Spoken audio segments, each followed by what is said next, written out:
Good evening and welcome to the stream. This is part 24 of our ongoing journey to finish up Might and Magic 2 on the Mac.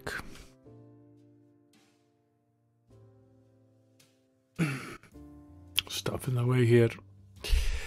So last night on stream I was hoping we would get pretty far with mapping of the Desert of Disillusion, and I was also hoping that we would be able to finish up the some of the castle dungeons, and in reality we spent about 3 hours plus on a single level of the castle dungeon over in Woodhaven, and teleporting back and forth endlessly until we did eventually succeed in completing it. And we left a few squares there that are just random teleport squares, so we'll say that's completed for now at least. So the next castle on the agenda in the order of difficulty would then be the Castle Pinehurst dungeon. So the next step is to go there and try our hand at the monsters over there. Hello there, Gleeser, welcome to the stream. And without further ado, let's just jump into that task. We will hope that we do a little bit better with with Castle Pinehurst than we have so far with than we did last night. It was a very long stream and it took forever to complete, and probably a wise idea is to save and save regularly, because these battles tend to be quite difficult.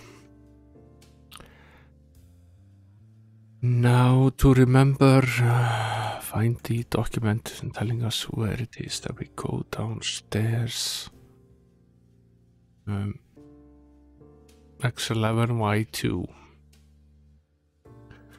So doesn't really matter which door we use.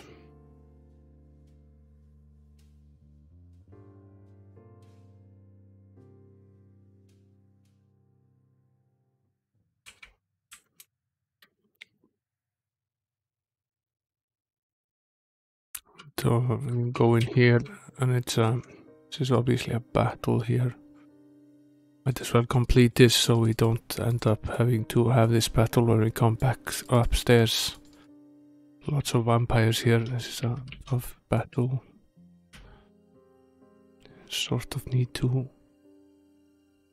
finish them off here, at least some of them. There are 4 of them left. That's probably okay.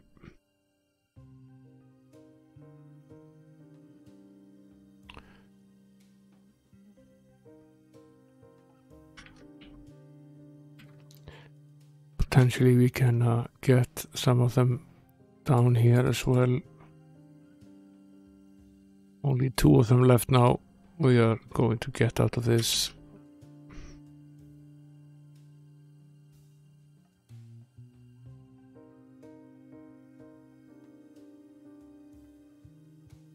We are slowly getting to the point where we are pretty strong, but we are still in a position where we are vulnerable. We've had quite a few.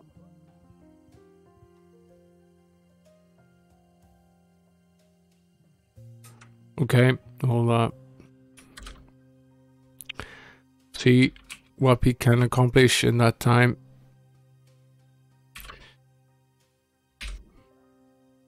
It's here that the stairs to the dungeons are. Turn on the light here. I think we yes, we started this, and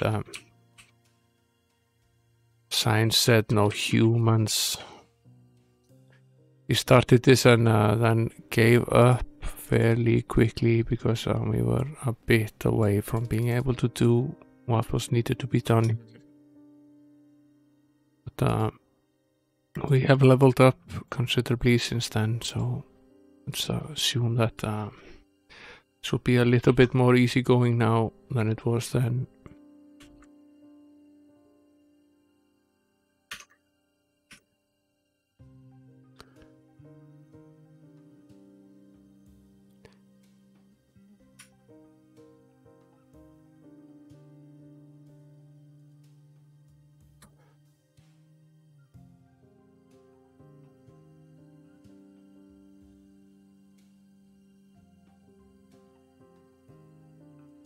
Yeah, I remember this.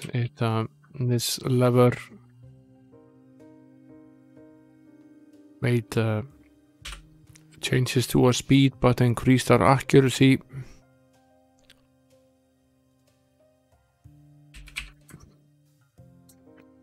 Write down the location of the switch here. It's 27.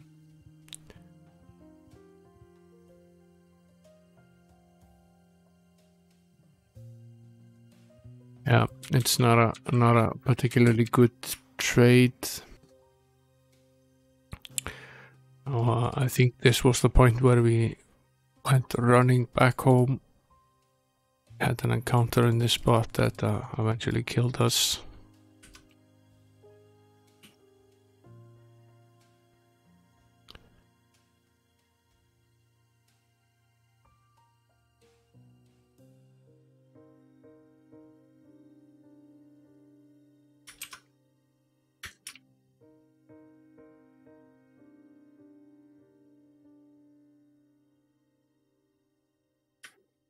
I find it pretty funny that it doesn't really matter whether we use the cleric or the paladin to cast the protection spells.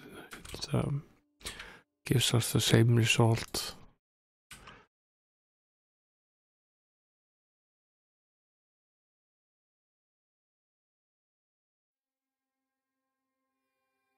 I have also been wondering whether the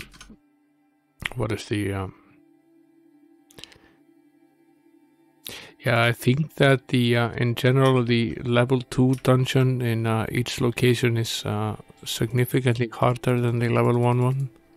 So I think that the order might well be that we finish the level 1 dungeon in Pinehurst. And then we finish the level 1 dungeon over in Hillstone. And then we should go to the level 2 dungeon in Pinehurst. I think that might be the correct order. Because it does seem that the at least the level 2 dungeon over in the level 2 dungeon that we finished last night was quite considerably more difficult than all of the level 1s, and potentially quite a few other places that we've been. It's really one of the most difficult things that we've attempted so far, and a big part of that was actually just because we were somewhat limited in how we could approach it, and we had to have all of these random encounters in perhaps places that didn't necessarily make sense. I'm hoping that we won't have another of these dungeons where you have to constantly teleport back and forth to get somewhere. So far this has been largely uneventful. We've had a few encounters which we've mostly been able to complete without any major issues.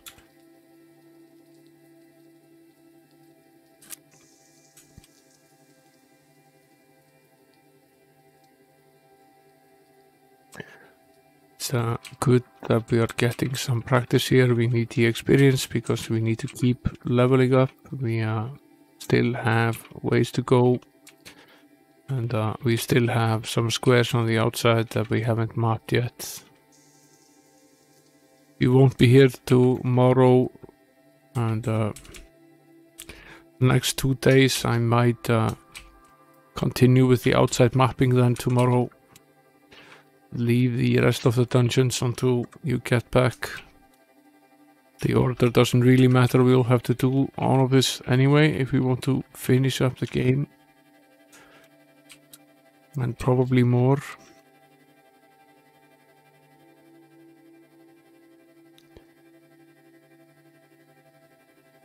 Here is a fight. Chantress is a difficult enemy.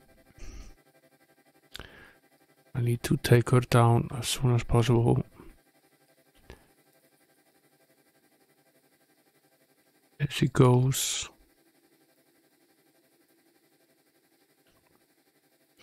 Bring Sir Lancelot back here. And I'm gonna need to boost him a little bit more. He lost basically all of his hit points. Now we have 2 more rounds of the sword, which will definitely help us bring down these Crusaders here. They do quite a bit of damage, and they also have quite a lot of hit points, so we're in the clear.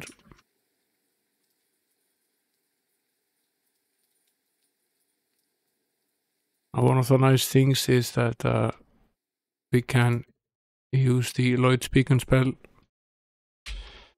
to our advantage here. One thing that occurs to me is that did we actually find the disc in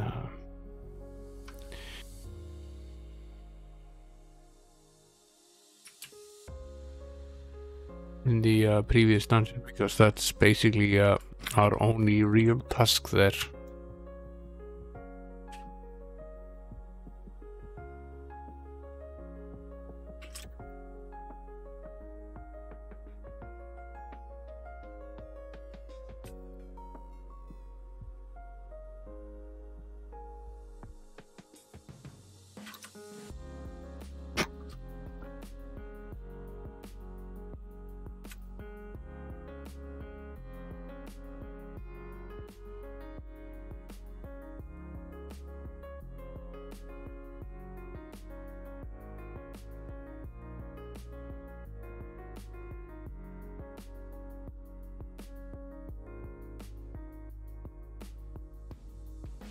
Oh, it is possible that there is no disc in that particular dungeon, because we still have Castle Sabran to go. We have not been there at all so far. Now we can take this transport here over to Luxus Palace dungeon. I want to write that down.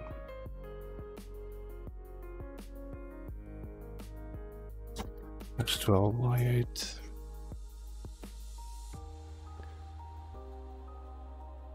Yeah, there are 4 discs, and there are 4 pylons, and there are 4 of these special objects that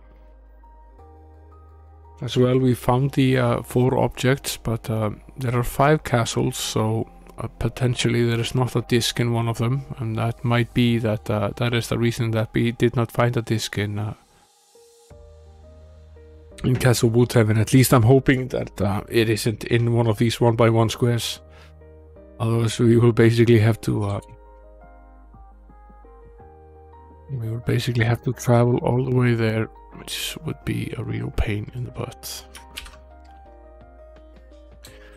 Now we can travel from here over to the Luxus Palace dungeon, and it's good to know that we can do so.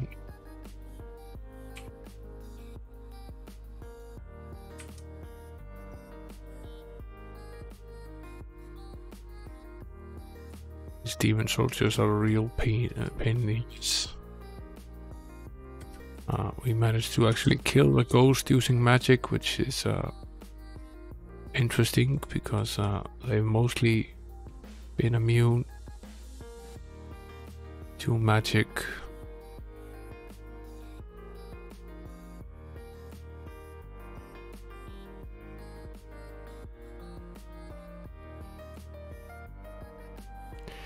Something about all of these shortcuts sort of suggests to me that at some point in the game we will have to travel a lot between the different dungeons.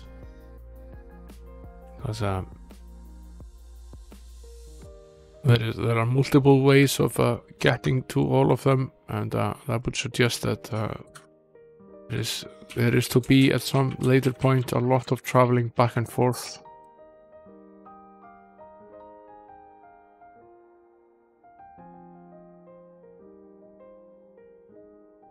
So far this is going decently well.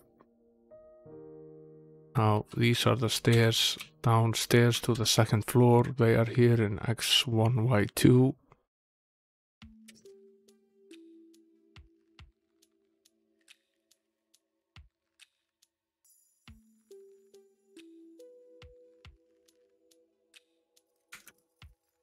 I assume we can use the teleport spell. No, we cannot. The game really does not want us to use any easy methods of getting anywhere at this stage in the game. So they are making it quite difficult for us to do so. Now this is a bit of a maze to get back here, because we really should go back, because we haven't completed the bottom part of the map.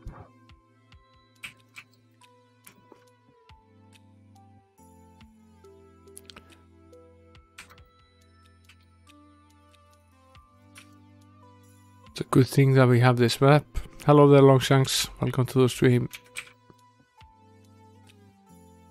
We are currently in Castle Pinehurst, one of the many castles in the game, working on the level 1 of the dungeon there. We spent all of last stream on the dungeon in the second level dungeon over in Woodhaven, and now it's time for Pinehurst.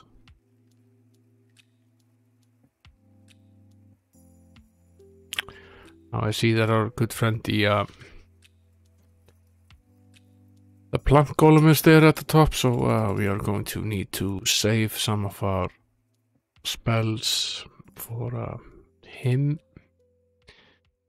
and we also need to take care of the dino spider and the Hillstone before moving much along here.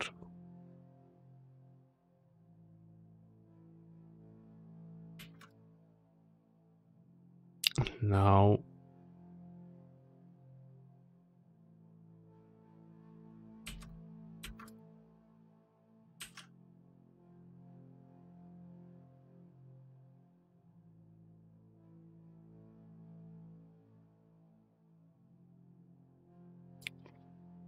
how many of them are left here? Quite a few.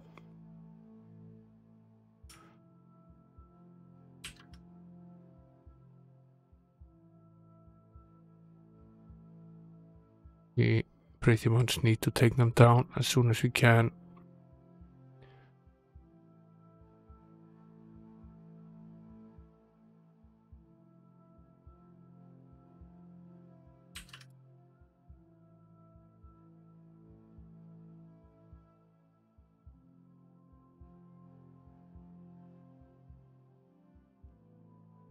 This is the threat that I managed to kill some of the party members because we can't heal up quickly enough.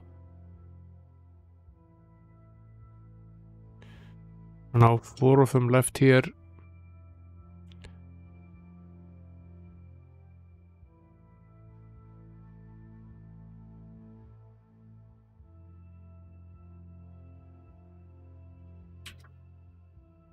Three.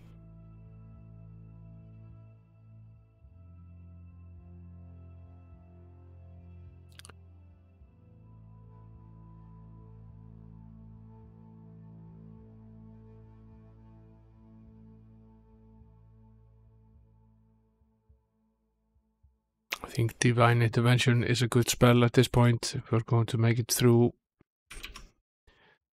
Means that we get one more chance at doing this.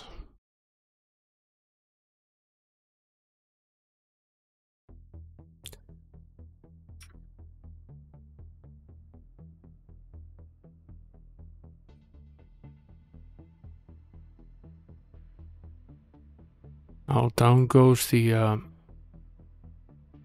spider, but that still leaves the golems. One of them is gone, 2 of them remain.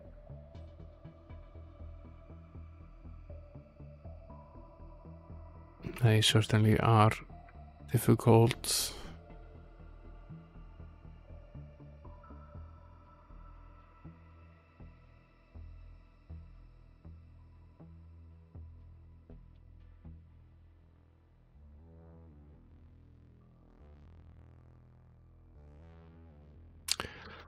We are occasionally managing to hit them, so they will eventually go down.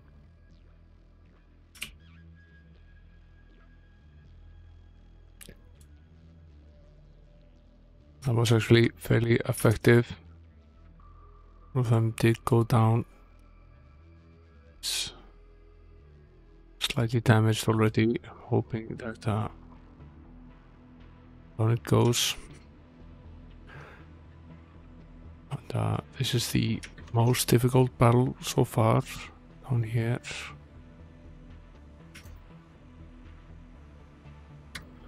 Okay.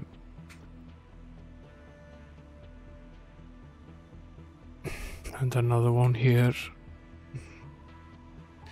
Now these warrior boars are not that difficult, and the canine creeps are not difficult at all, but hidden here are a bunch of these assassins.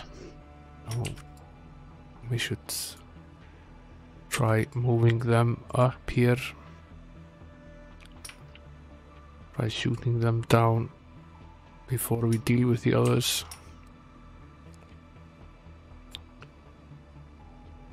The others are unlikely to be able to hurt us, whereas the assassins are really annoying. We can't just automatically go for the ones at the bottom, because only the ranged characters are able to attack just any monster on the list. The characters that are in front, the first 2, can only attack the enemies that are in the front of the battle. Well, we are limited in what we can do here, but we can still pull this off fairly well.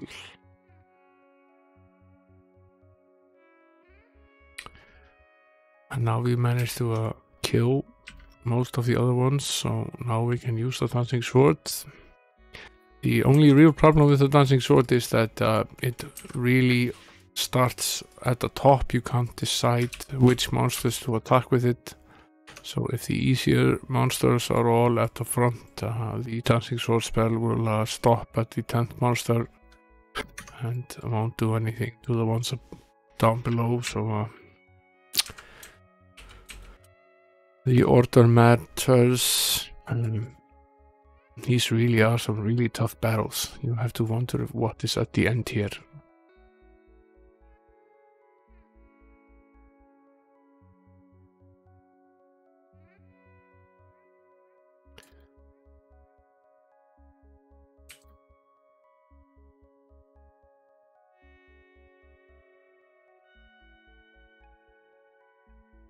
It's unlikely to work on these. This might do a little bit of damage.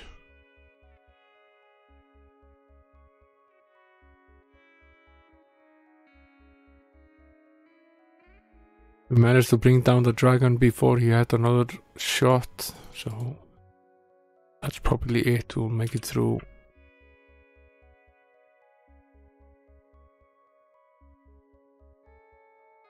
But the protection spells are very important here. It's very important that we not forget to set them.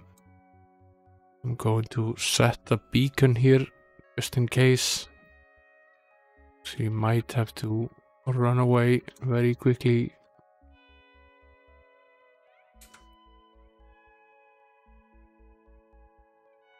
An ancient curse from a misguided wizard drains your magic.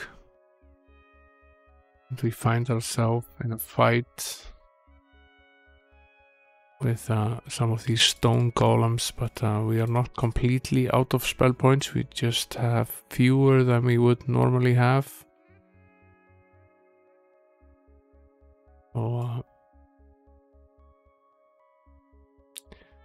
we'll use the lightning bolts here. Focus all the other attacks on the monsters that are not a golem here. We need to bring him down as soon as we can.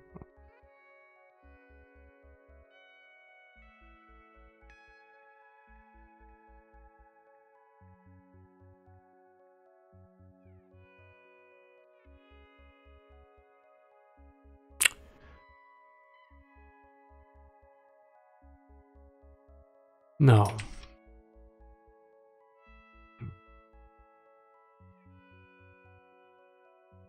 If we had been a very low level, we would have been stuck in this battle without any spell points, and that would have basically meant sudden death.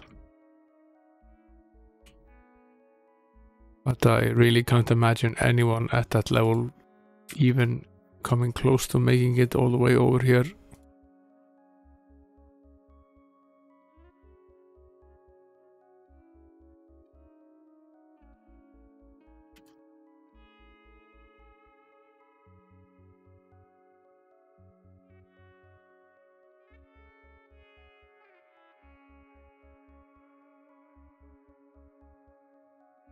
We will continue hitting them with a disintegration spell until they eventually die here.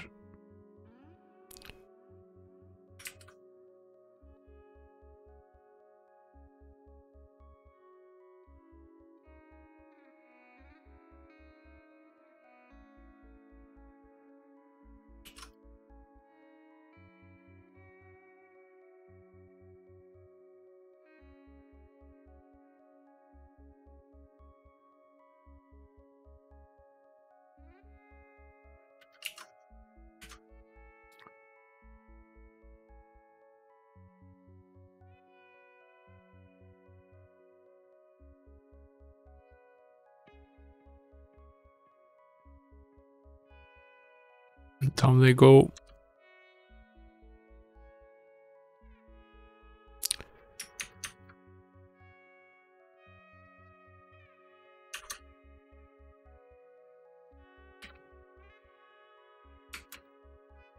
At first glance, there doesn't appear to be much to be have been gained from finishing this here. It's just a series of encounters.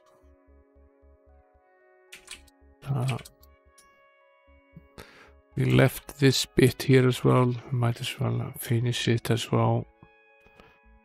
Probably try to do about half of this before returning. It's a similar battle to the one that we just had.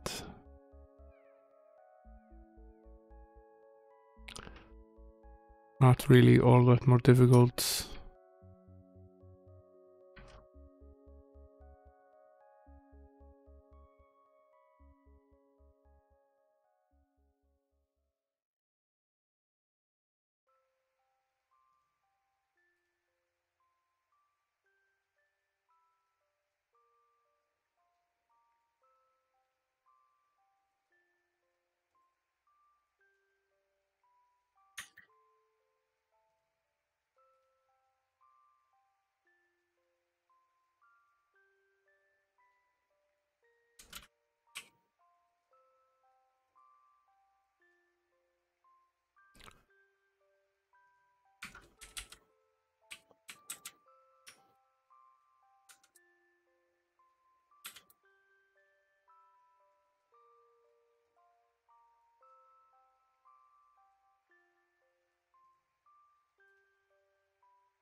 The game really likes making these maze-like corridors where it's easy to get lost.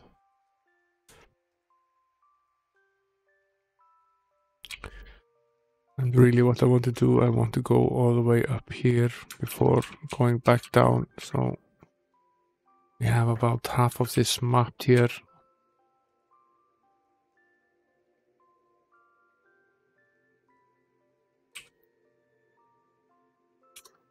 There's another fight here. This one is very difficult. I will attempt to run away and we will try it again. We are very unlikely to get the same difficulty level twice.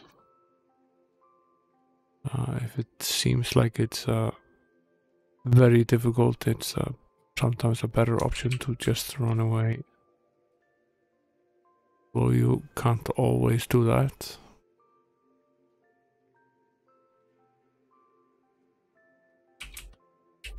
Let's see, where were we here? Somewhere down here.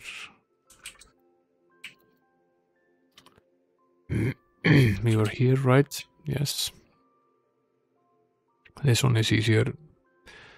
It's not easy by any stretch of the imagination. These are almost 30 barbarians. But, it's easier.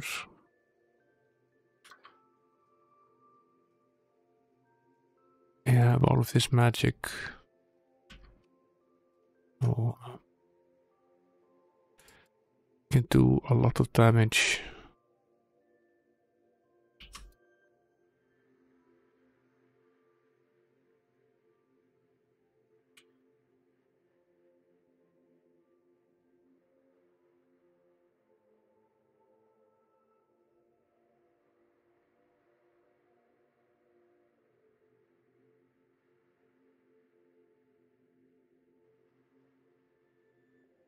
We have at least one more round of the this, and then we have the disintegration spell, which is at least capable of doing some damage. There are some 20 of them left still.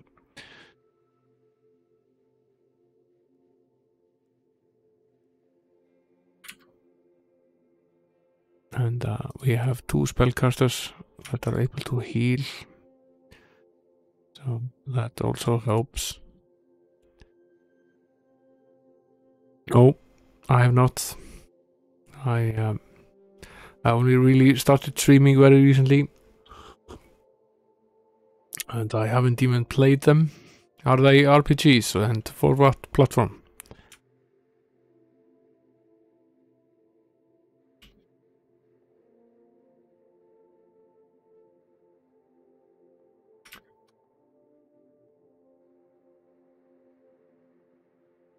Are you talking about the Infocom games? The old adventure games?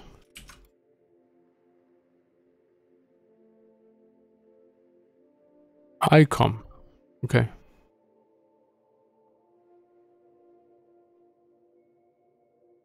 No. No, Deja Vu I know of, however. I was thinking of streaming that. I played that a little as a kid as well. Yeah. I remember Deja Vu is it's a detective RPG, basically. It's quite fun.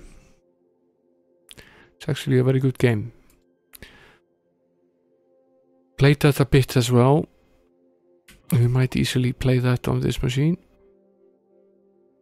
Yeah, it actually is. It's a very fun point and click based adventure game, and one of the very early ones.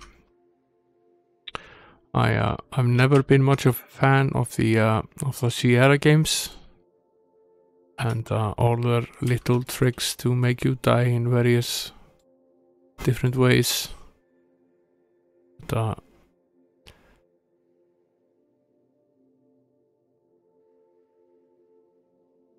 okay, are they similar games? And in which order? Is Uninvited before or after Deja Vu? Okay, it's the spin-off, so Uninvited is basically number 2 in the series.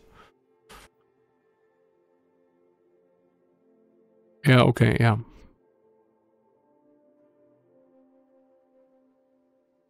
There are a couple of these games for the Mac, and my plan was to I'm waiting to have my Amiga recapped, and the plan was to get the Mac running on the Amiga using Shapeshifter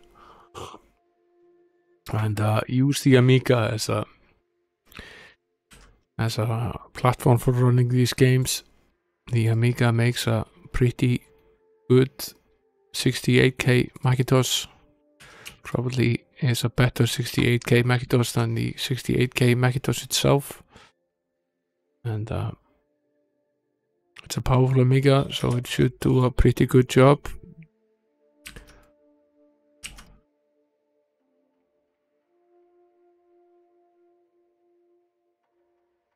And there are some other Mac games definitely that I've not seen played, and in fact the Mac is very much underrepresented on Twitch. There are very few people streaming the Mac.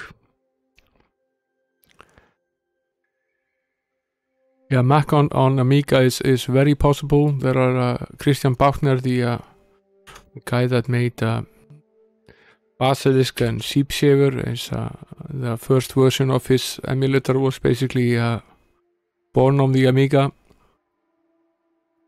and it's been available for a long time, so it is very possible to run an emulated Mac on the Amiga. And the Amiga, if it's decently well equipped, it makes a pretty powerful Mac. I have an 060 based Amiga, so you will then therefore have an 060 based Mac. And I have a graphics card, so we can basically play at a decently high resolution as well, and capture using the decent quality card out. Now this science has no paladins, so what we'll do now is take a break from this dungeon anyway, because we need to save. We'll set a beacon here, return to town.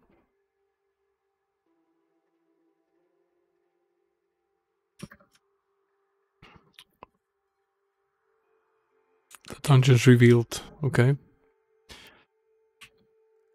Yeah, I'm still thinking of how to structure these streams. Right now we're just, I wanted to play this game, and so we're playing this game, and we will eventually finish it. This is part 23 or 4 of this ongoing series to finish this game, and this is one of the first games that I ever basically played, or first real game outside of the 8-bit systems, and definitely the first role-playing game that I ever played.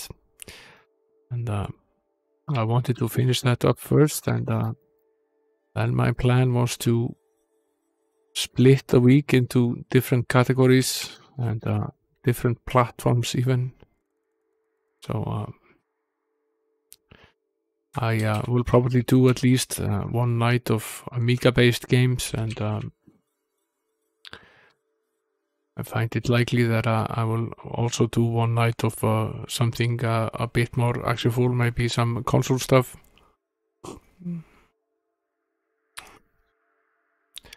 But definitely one night in an RPG or adventure-like scenario, which could then be a Mac or an Amiga or a PC even, depending on what we're actually playing.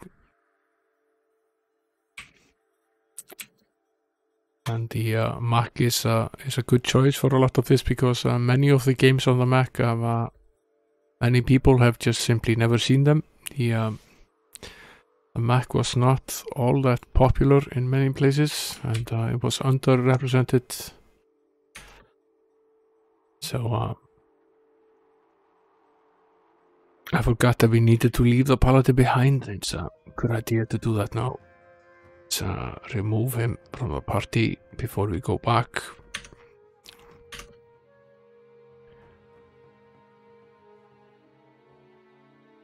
Yeah, my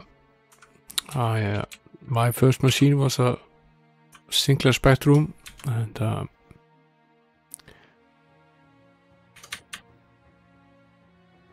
my father bought that in I think it was Christmas '83 that he just brought it home just before Christmas as a gift to the family, and that was a pretty great Christmas, and I spent some good times with the Sinclair. And then in '88 I got my own Commodore 64C, And shortly after, he got his Mac SE. And this was basically the only real game outside of Deja Vu and Crystal Quest that I actually played on his Mac. And this was the only game that I actually bought. And in fact, the box is right here. This is the original box. And I still have the 800K Mac floppies.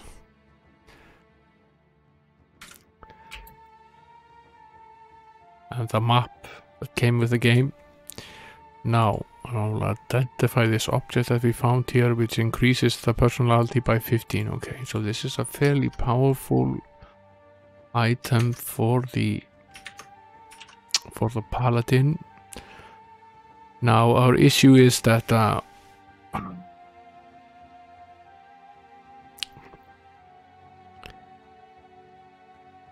do we dare use a slot for this? Because in reality we don't have a free slot here. We are using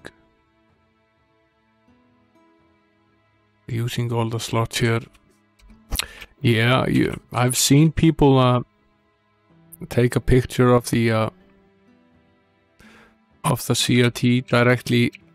It's you can do it if you have a good camera. You can set the camera to the same refresh rate as the screen. It can look okay, but mostly if you can't set the camera, it does not look good at all. So potentially it's troublesome. And I think the early machines, they don't have any external display ports. So what you could also potentially do, if you have a NUBUS slot in the machine, you could potentially hook up a graphics card and capture from that.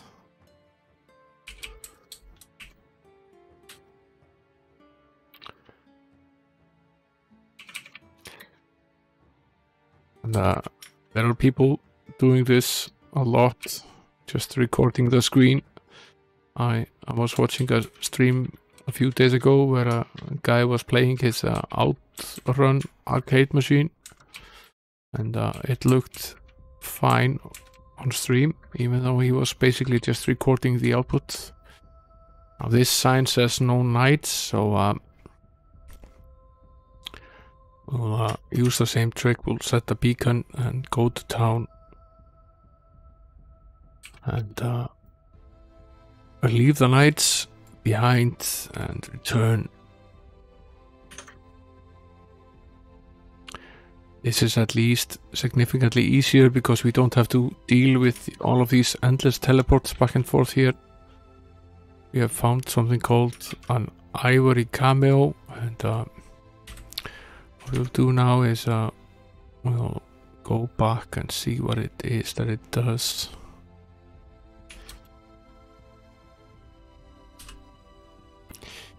Might plus 15.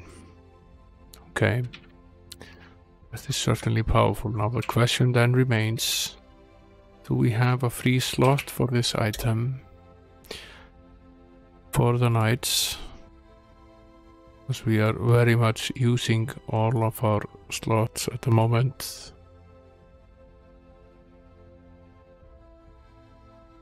But potentially at least one of them could potentially wear this. Let's see, the ray gun plus 2. There's an accuracy booster. What does the magic charm do?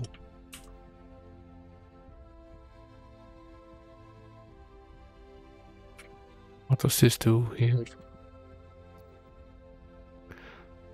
Gives us additional protection from magic. Okay, this is not a particularly great item, so it can go. So we will then take this ivory cameo, shift it here and equip it, and that will bring our might up to 39. Let's see if we have any space with the secondary knight.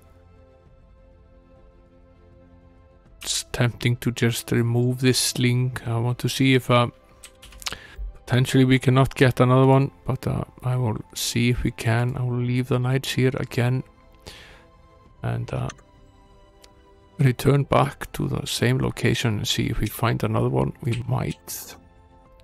Yes, we do. We can then travel back to town again and add the knights back to the party.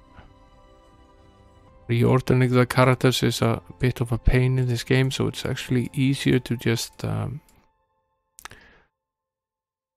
put them all back in and then order them the way that you want. Let's trade this with the Hireling Knights. Equip this. Now this will mean that Sir Hiram has no range weapon, which is sometimes a problem. We occasionally end up in a situation where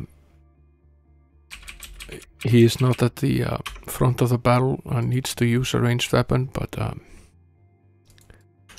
will just have to be that way. So I think the trade-off is such that his might is increased by so much that it's definitely worth it.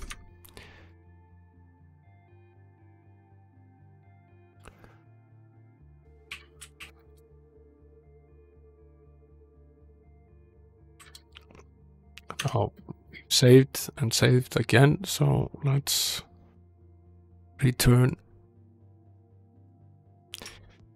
No, I've actually never played any of the Ultima games, and when I had the I had my C64, I basically only got a few games. With the Spectrum, I basically only played the games that came with the machine, which were a combination of some 8 games or so, and those games were Jetpack and Pist and Cookie and Backgammon and Checkered Flag, and probably some others I'm actually forgetting.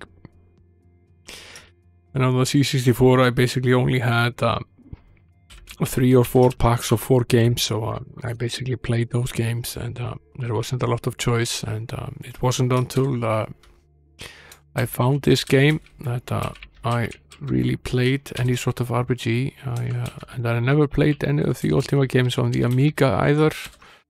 I played Dungeon Master, I played Eye of the Beholder, I played Captive and Nightmare, and I played the third game in the Might and Magic series on the Amiga and completed that there.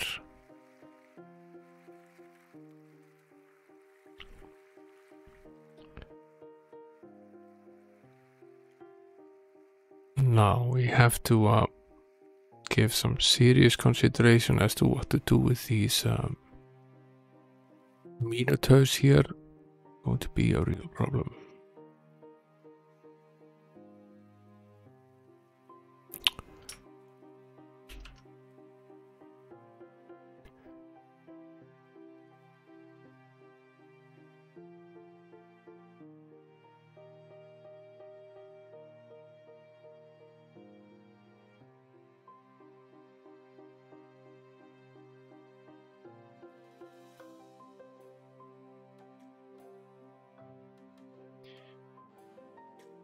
This is not good at all.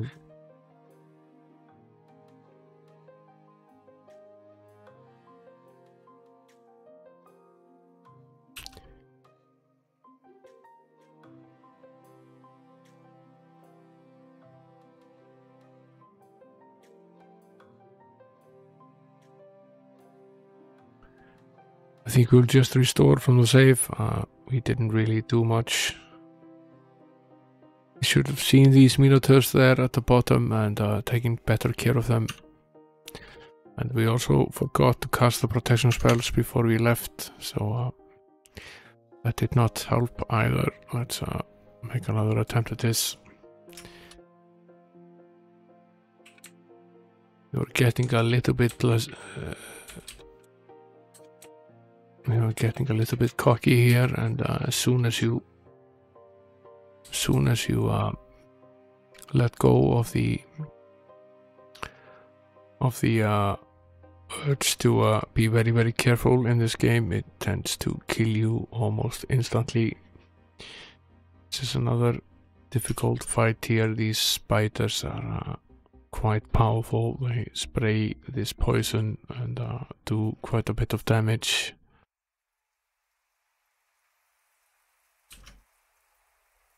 They moved up here now, so we can at least start attacking them.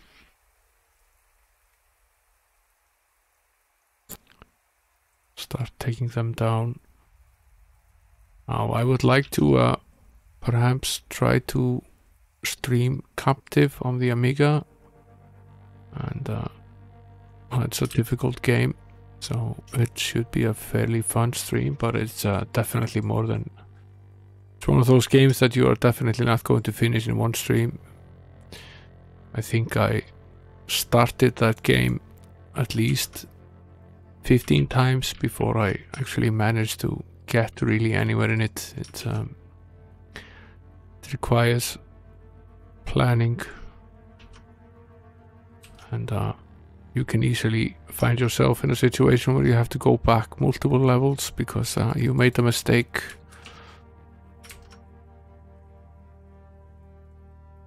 But it's similar to this game in the way that it's the right blend of frustration and fun. It's not totally frustrating, and it's fun enough that you get rewarded enough that you keep coming back to it even if you give up. I remember when I played it originally that I gave up a few times and said to myself that I would never come back to it, but then in a few weeks I had some fresh new idea as to how to approach it, and I started again using different tactics, and that's how I eventually moved fairly far into the game. I never actually did complete it, but I made it to the final level. So I think I should be able to complete it on stream.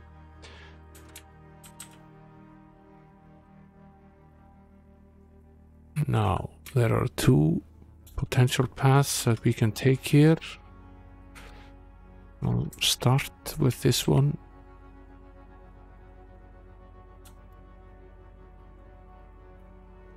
Now, the reason I'm constantly turning around is because this game has this there's this habit of leaving messages on the walls which you can't see unless you're facing them, so you sort of have to face every wall to check there's a hidden message hiding there for you.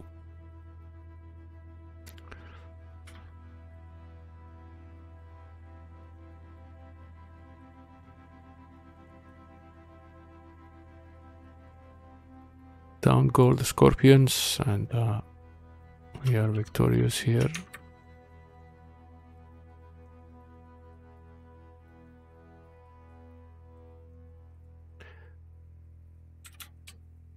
This is eerily similar to the hallway that we walked till earlier that had all of these encounters, and it is very much the same here.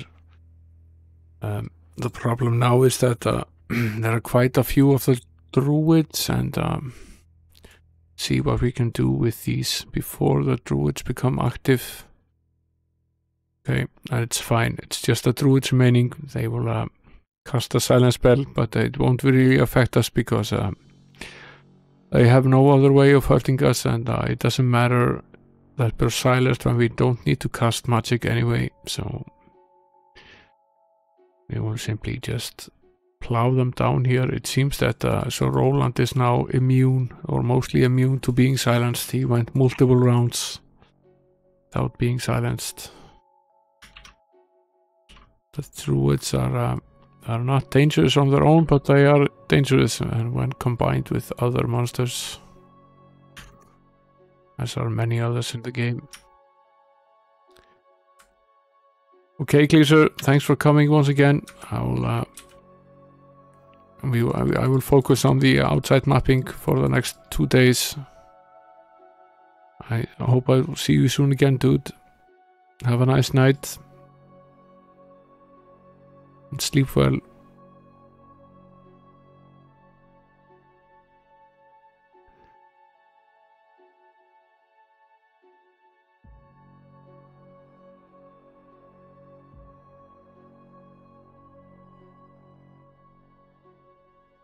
Quite a few of these fire dragons here up at the top, and they have a lot of hit points, and this is the first time that we've suffered from not having a range-based weapon on Sarhiron. We are unable to use him here, at least for the first few turns,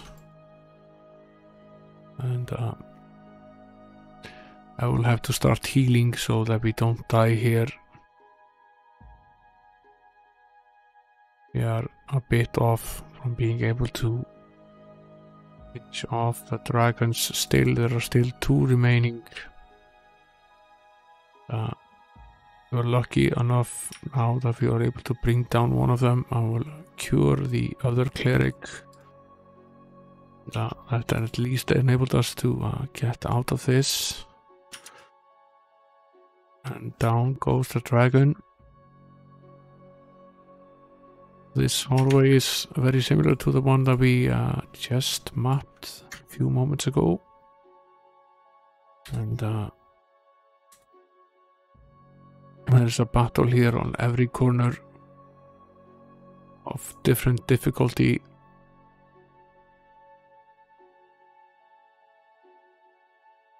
These hatchet men are difficult because they have this method of bringing down a character in a single blow. So all they basically need to do is deliver one blow and down goes the character.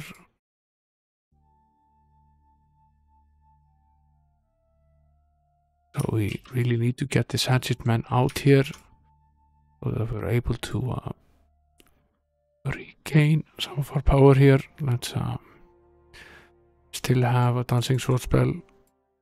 Down it goes.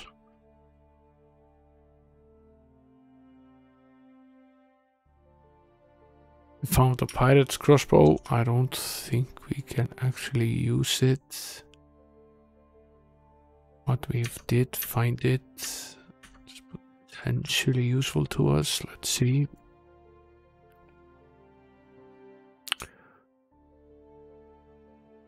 We can use it. Okay, this is a good trade. We will get rid of the knife and use the pirate's crossbow to raise his thievery percentage and leave him only with a ranged weapon. It's very rare that the robber is at the front, and he will then just use his crossbow, and that means that we can put the sapphire pin on, which increases his luck up to 61. It's a good trade-off. Game sort of focuses you on trying to use these 6 equipment slots as well as you can. What is the aberration? That's it's undead. Okay, it's good to know. We will use the holy word spell. Have a feeling they will be up to no good. Use the holy word spell to eradicate all of them, or they do some serious damage to us. Most of the higher level undead monsters in the game can age you, and many of them are able to drain all your spell level. Some of them are immune to melee attacks, so you have to beat them with magic. And when combined with being able to drain your spell points, that can be a deadly battle, even if they don't really have a lot of hit points. Now we really need to take care of these killer bees, as many of them as we can, before they start swarming.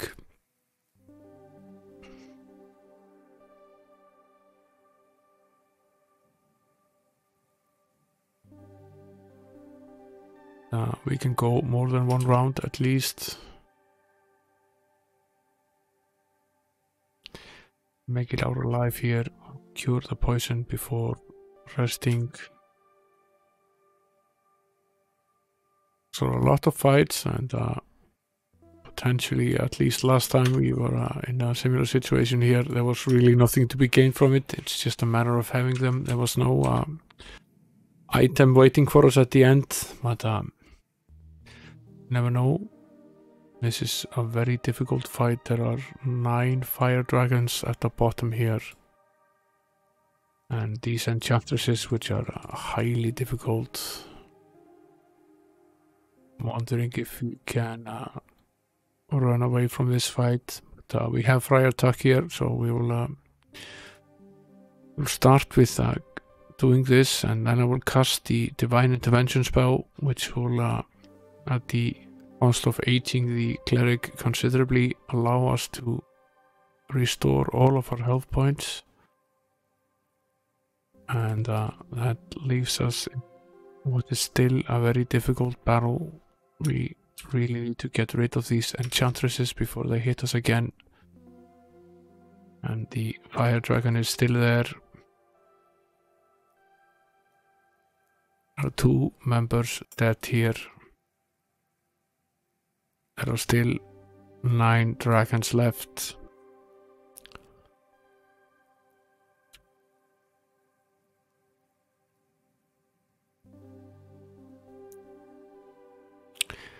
Now we cannot cast the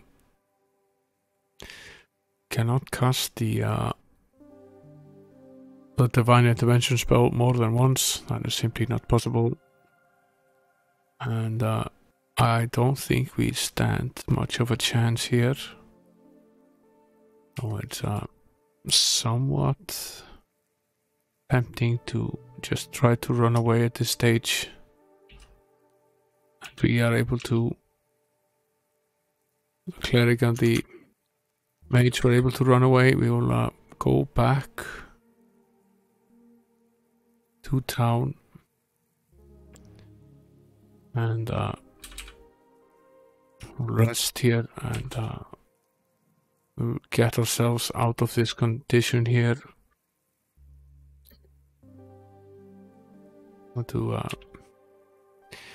And we need to use a little trick here to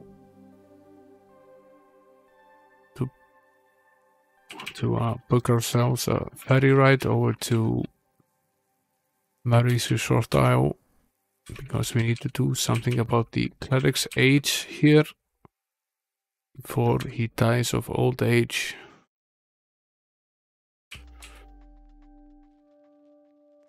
And basically the game offers you this way of doing it, and you can buy this ticket at the town and take this little ferry ride over to Mary's Resort Isle. And over on the isle is a fountain of rejuvenation which you can drink from, which will basically restore some of your age. And we removed 5 years now, and we will go back to town again.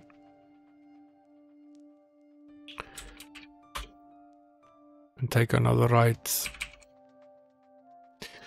57 is really not enough. We have 29, 22, 32, 15, 57. Yeah. Okay, we're doing okay with everybody else, but we probably should try casting the rejuvenate spell directly on the cleric. Yeah, that worked out pretty well.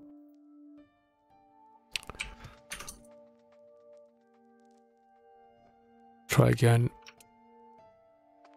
Removed 1 more year. It's more. One more. Oh, it failed. Added 4.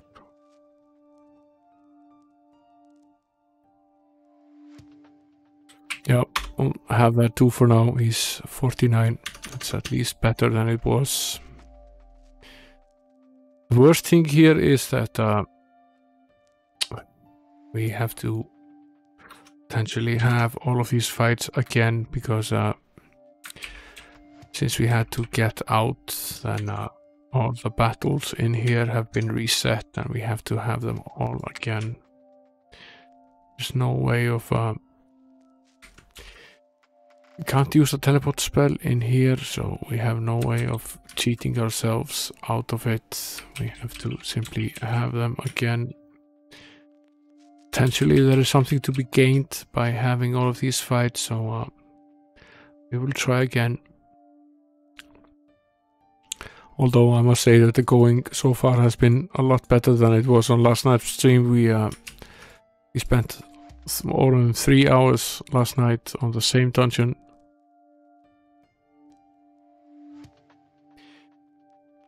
Yeah, I have the Beholder I have played.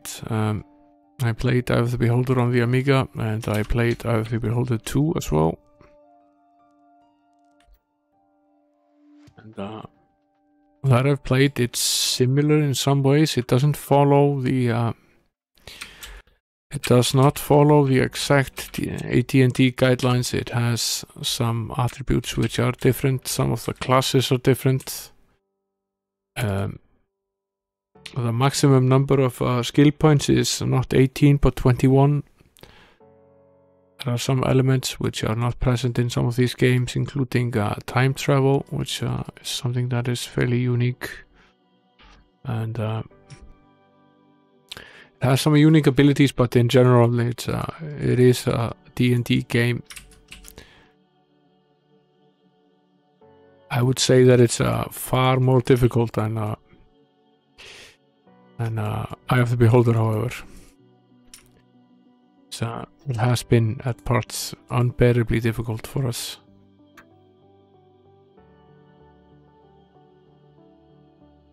So it's definitely from a time where games were built to last. So it assumes that you buy one game a year or whatever it is, and it makes the game difficult enough that you have to spend most of the year playing it.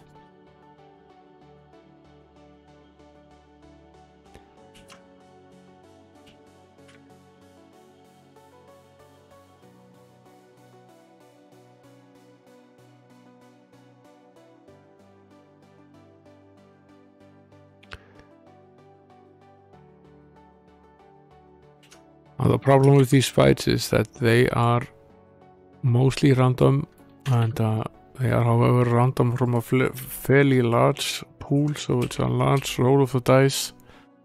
So they are anywhere from pretty easy and up until the point where it's extremely difficult.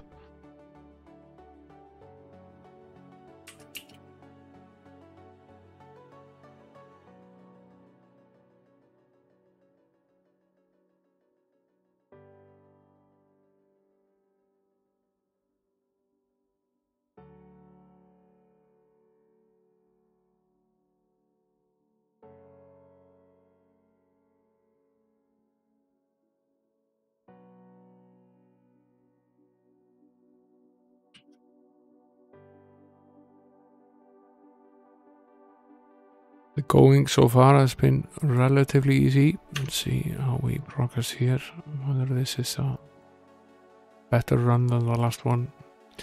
I will, in the case we manage to run away, I will set the beacon here, or rather I should do it,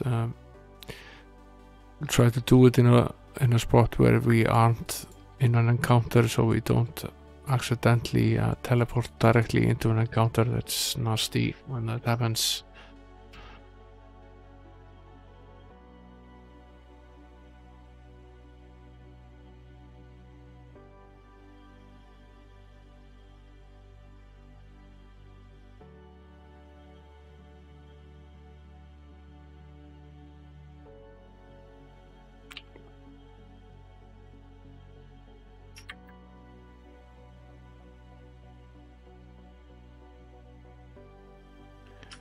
How are we doing on space here? We are not doing too good on space. Yeah, probably should have sold some stuff when we were mitigate. We'll drop some of the lower value items here. Make up some additional space so we can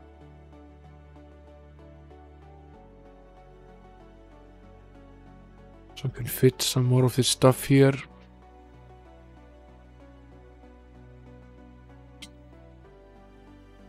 Now this is the point that killed us last time, and this one is also pretty, or no, it wasn't this, it was the last one after this. This one is also pretty difficult.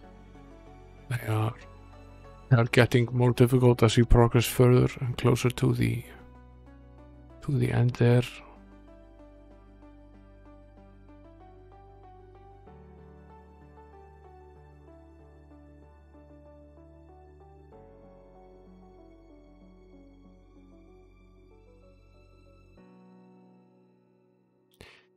Now we have to rest mostly to recuperate our spell points. Most of these panels are most of our actual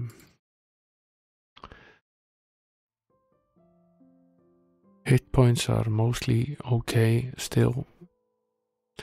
We have to be a little bit careful here because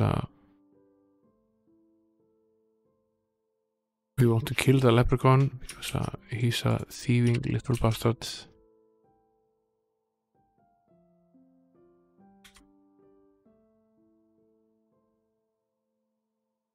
Want to focus some energy on doing that.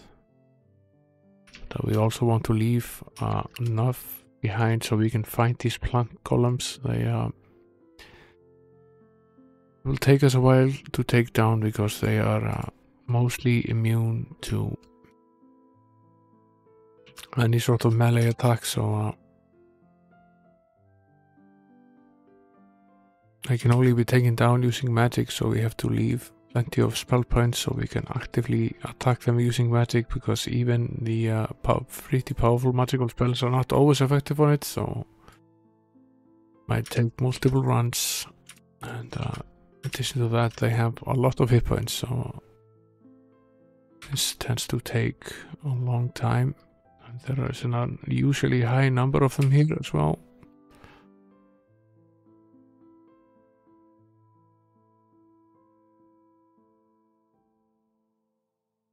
Spells that I've found are most effective is the disintegration spell, because it has fixed damage, so if it is effective it always causes 50 damage, and it uses very few spell points, so you can basically cast it again and again and again.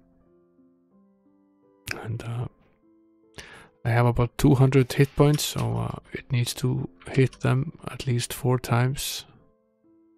We are also using the cleric and the paladin to cast the deadly swamp spell, which causes anywhere from 2 or 3 up to maybe 30 damage if you're very lucky. So they are slowly doing some damage as well.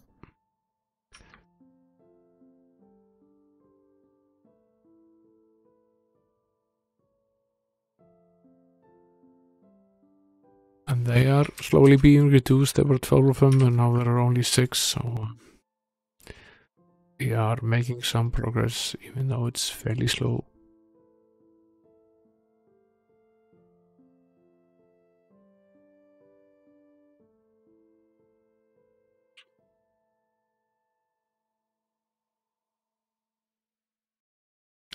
This game is very often a trial of patience, and you have to persevere a lot to make it through.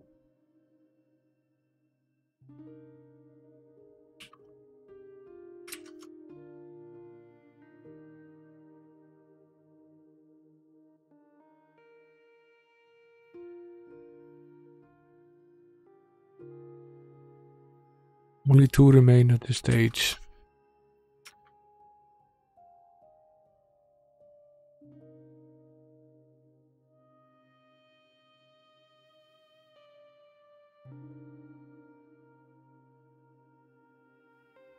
Now only one. I'll switch to the pain spell since it's just about as effective, and there's only one monster left.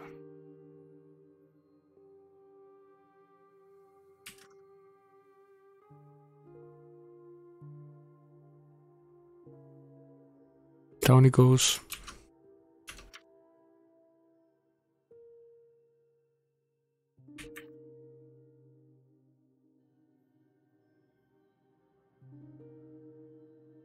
Let's see. Oh, this is the fight that killed us last time. This one is not nearly as difficult as the last one was. The lost soul is there at the top. But, other than that, it's manageable. The cloud dragons are not the most difficult.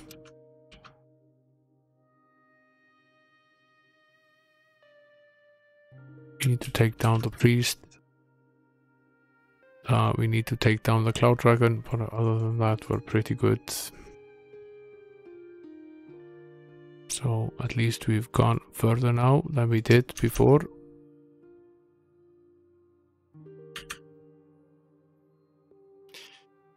Let's see. And yet another encounter. Quite a few of the killer bees and the crazed natives. And an enchantress here to make things more interesting.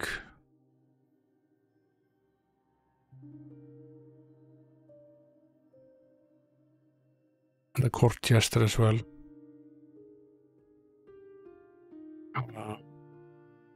Cure the robber. The court jester is the last in the line of a line of monsters that do this nasty trick of reordering the party, and they do is they cast a juggle spell on the party, and which causes the party to get reorganized, so that the usually the members that should be at the back, they end up at the front of the barrel. Usually those are the members that have the lowest armor class. That can often lead to instant death. And there are quite a few of them. The jester is the most difficult one. Now 2 places remain, and this is yet another encounter, but this one is actually fairly easy. Outside of the Minotaur, we need to shoot him down here.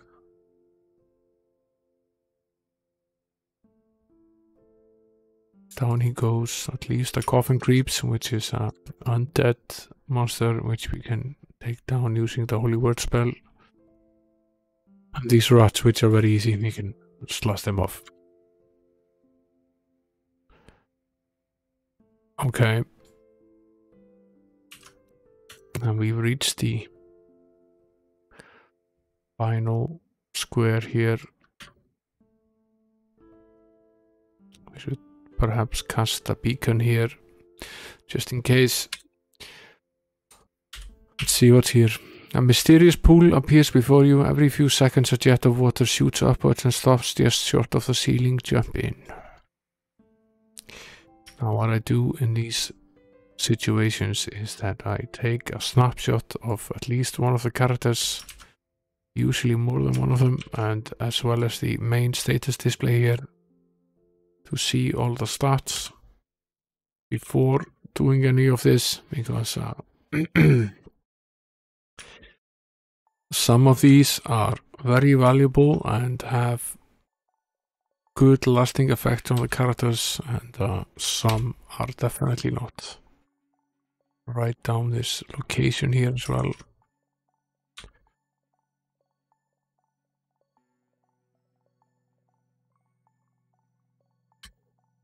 Yes, the pool shoots you skyward. As you fall back to earth, you notice that the pool is gone. All who are worthy attain a new level of accuracy. Okay. You'll rest here. Okay, we gained pretty much 10 accuracy points per character. That is certainly useful and well worth the trouble of getting here. Let's cast the usual protection spells and return to town to save our progress. The most difficult part really here is that there is no way to save the game except by going to the inn. So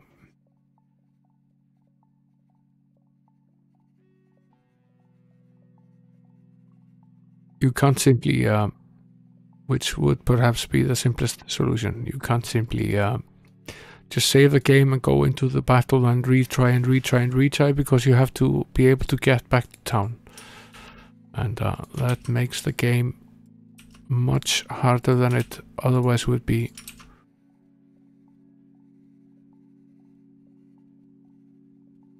Let's see, we have this Dark Trident here, which is a dual-handed weapon. It's actually a +7. Let's sell some of this stuff here. It's also a cold shield +10 here, another potentially useful weapon. Let's see.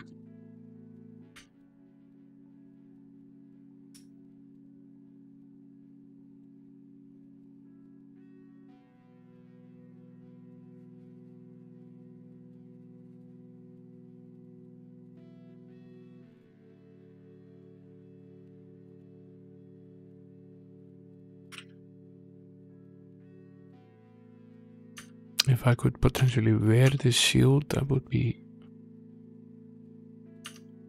useful to us at this stage. A robber is really always under armored. Yes, he can actually wear it. That will bring his armor class up to 32 instead of 26. That's at least a bonus.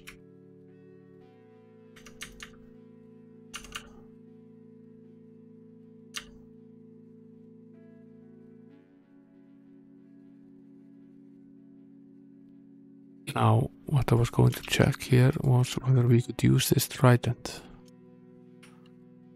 No, we can't. We're wearing a shield here, and we're wearing a shield here. Okay, I'll sell the trident then.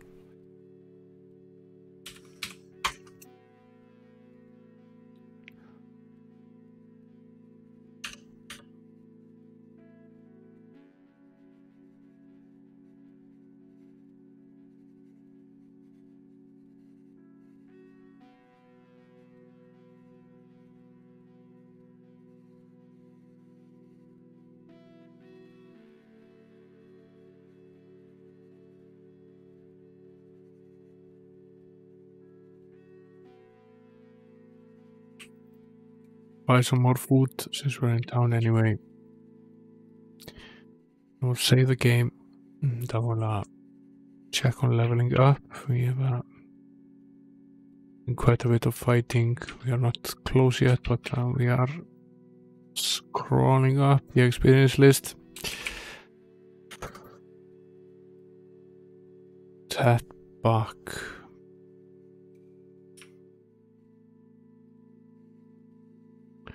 Run away here and start here from the beginning and make our way back here again. Finish this off. Have to have a few fights on the way, but they weren't particularly difficult. This was definitely the most difficult one.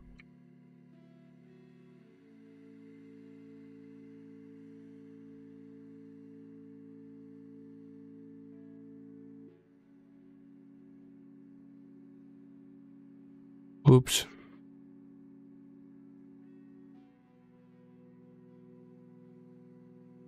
At least we now again have plenty of space in our backpacks, and we've saved the progress, so we aren't as afraid of losing everything we've gotten so far. To take a look at where we need to go here. Down here.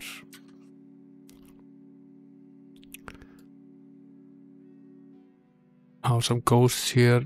We need to take care of them quickly before they age. All of us will use the cleric. The ghost is pretty much immune to all sorts of attack except for this holy word spell. So until you reach level 9, don't stand a chance against him. You can't kill him using any traditional means. No weapons work on him, and only a very few select spells. And if you're stuck in a drawn out battle with him, he will age all the characters in the party very quickly. Let's see. I need to go here and down here to the bottom here. Here is another fight. The trouble of having to leave is that obviously you need to have some of these fights again, not all of them, but some. And it's not perhaps ideal, however, you also want to be able to save the little progress that we made, so you have to simply do some of this over.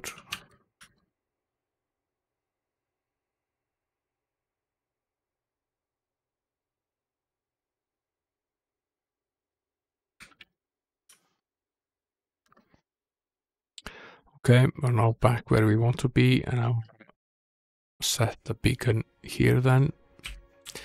Now this beacon spell that we find pretty early on in the game is a real time saver. Now this is a real pain in the ass here. Many of these fire dragons and mixed with the hatchet man, which are highly annoying.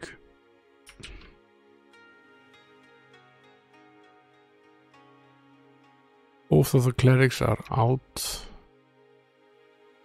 We eventually will probably end up very dead here, but let's see if we can pull through.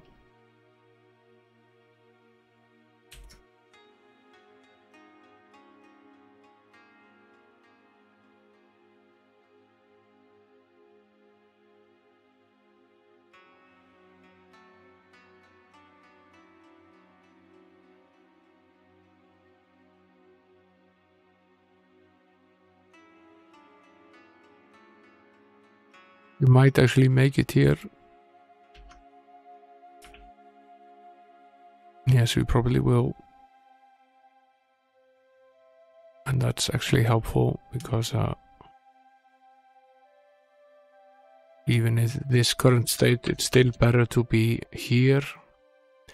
So what we can do is turn on the light and remove one square forward here. And we could set the beacon right here, and we can run back and go back to town and heal. We can't use the town portal spell because the cleric is dead at the moment, but that will not stop us from going back to town and healing him. There should be no fights on the way back if we go the same way, because we already had them all. We should be able to successfully just run all the way back, assuming that we don't get lost, which would be really bad at this exact point in time. Let's see.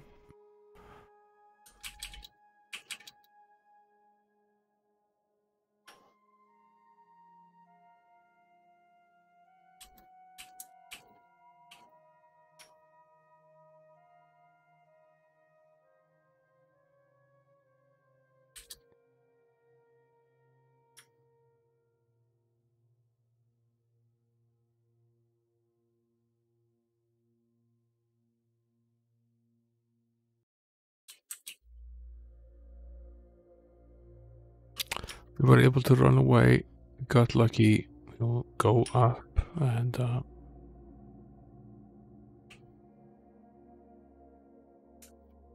get out of here.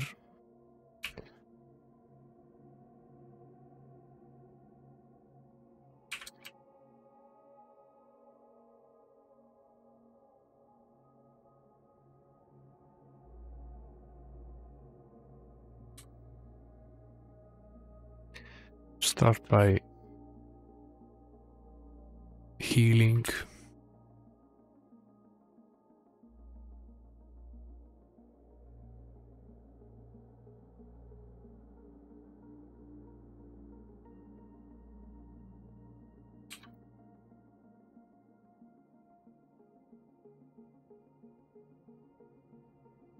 And then we can basically save and sell some of this stuff that we've accumulated here. And we will save again. We'll cast the protection spells.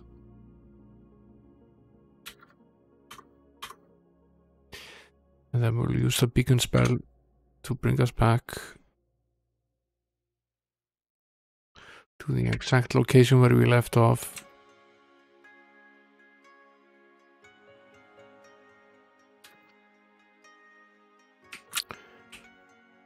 No humans, says the sign, so we will set the beacon here and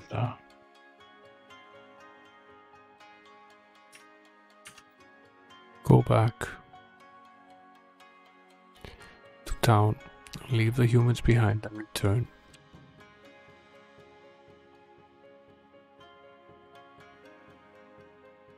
Now Sir Lancelot is a half-orc dwarf. William Tell is a human. There aren't actually all that many humans in the crowd. Sir Hiron is also a human. We need to get rid of Sir Hiron and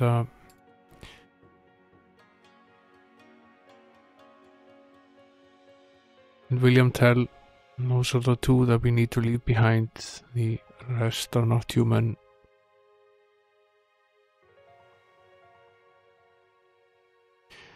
Now the game offers you these characters. They are pretty well balanced in terms of both alignment, class and type.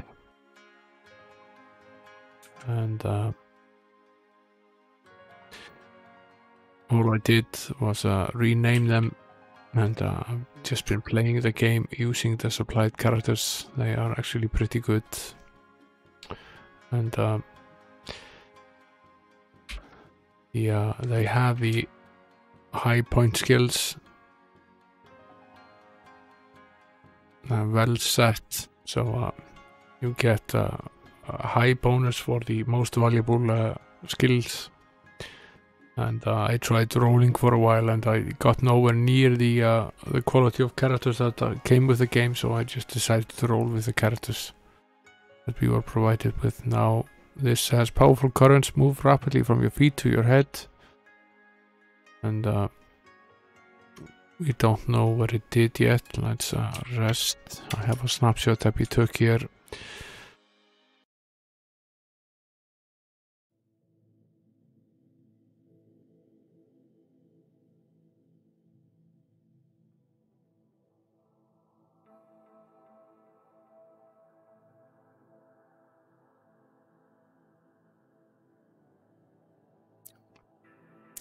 It seems that we have gained a few hit points, pretty much 2 hit points per character. Yeah, basically gained 2 hit points per character. That's the gain for using this. It's still something, so we'll take any little bit that we can get. Let's head back to town, fetch the rest of the characters. I'm wondering whether we should leave Sir Hiron. It's quite expensive. We have only 6 characters really in the party. Sir Hiron is what is called a hireling in the game, which is someone that you pay to join us in the fight. We have to pay him a certain amount of money per day, and since we have to do quite a bit of resting due to all the endless battles, and we aren't really getting a lot of gold in these battles, they end up basically costing us, so we are hemorrhaging money, but we still have quite a bit of it left, so isn't really a concern as this stage of the game, but we're still we are losing money pretty quickly. It's also very useful to have an additional fighter on the team, so not just yet, at least we'll keep going for a while.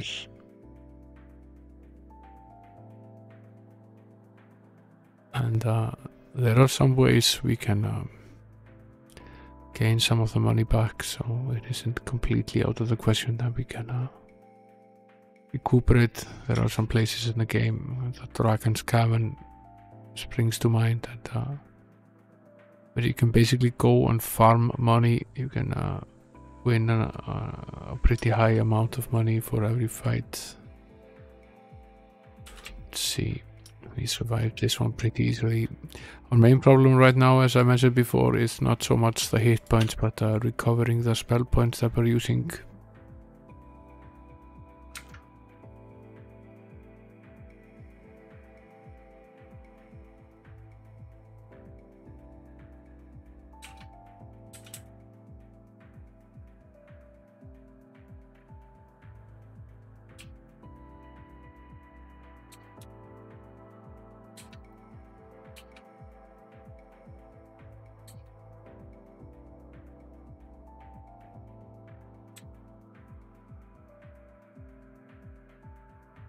This is a long winding hall here. Seemingly this is a circle and closes again here.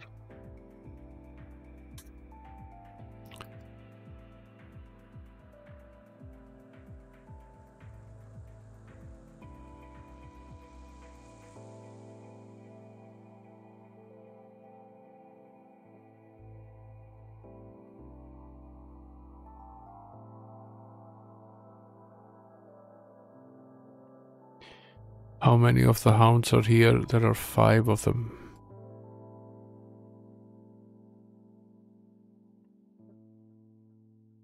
It's less than fun.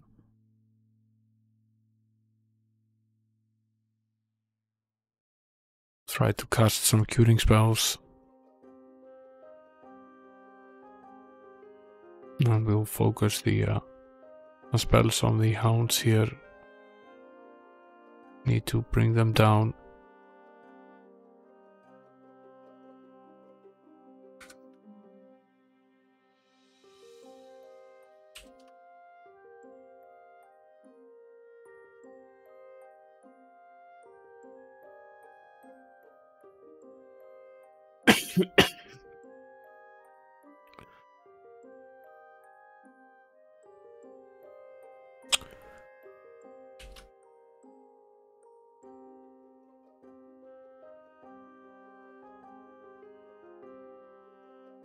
Oh, the hounds are down, so that's good.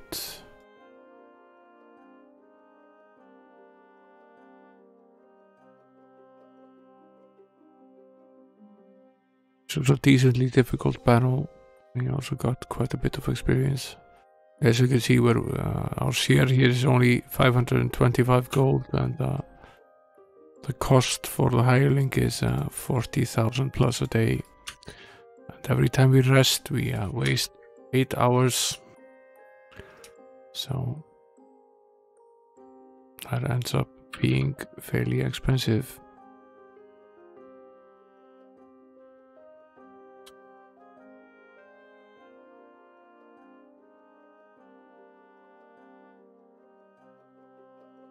Now we're done with level 1 here, and we've taken in all of the sites here and gotten all of the objects, and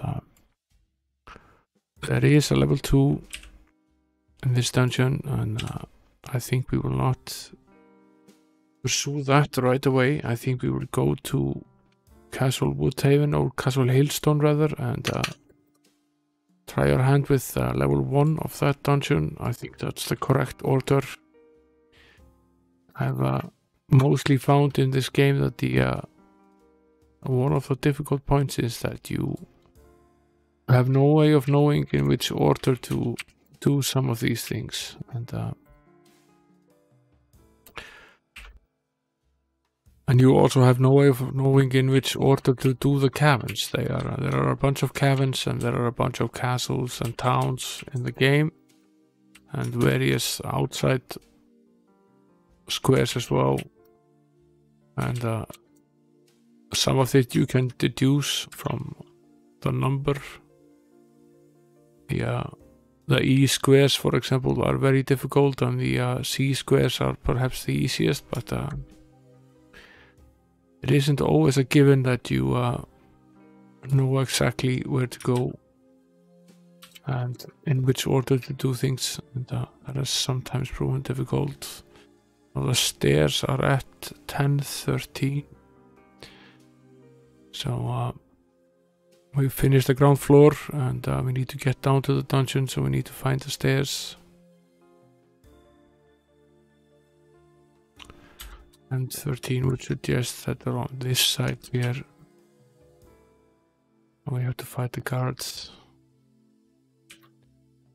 which are easy.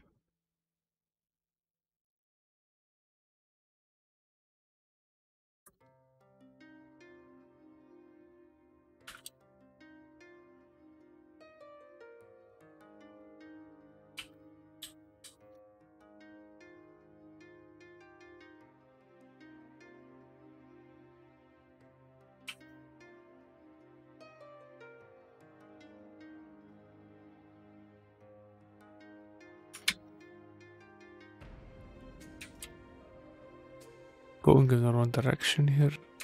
Stairs seem to be here. In this room here.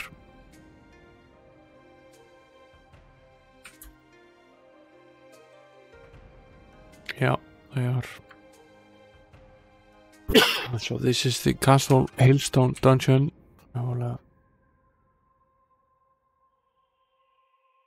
I've had this nasty throat ache for most of last week and part of this one. And it's not, doesn't seem to be going away, although I am feeling better.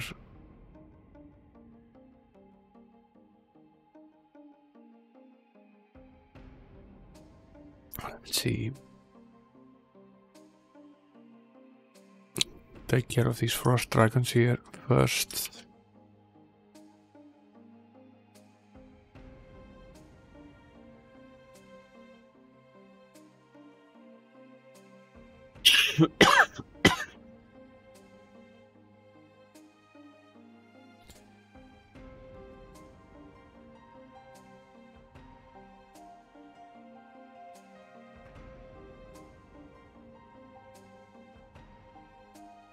Was waiting to use the dancing sword until the frost dragons were at least part of the ones that we were hitting with the spell. It's need to take them down.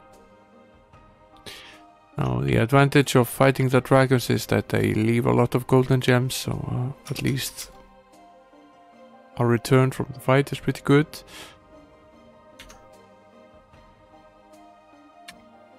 And on we go.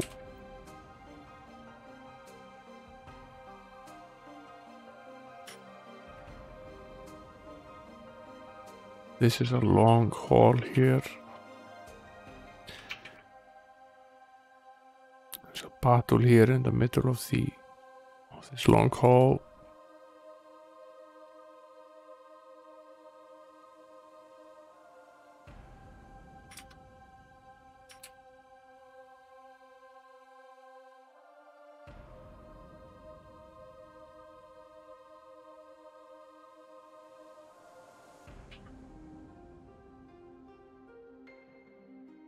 Now it seems that there was no way of really knowing this, that this battle is slightly easier than the last one.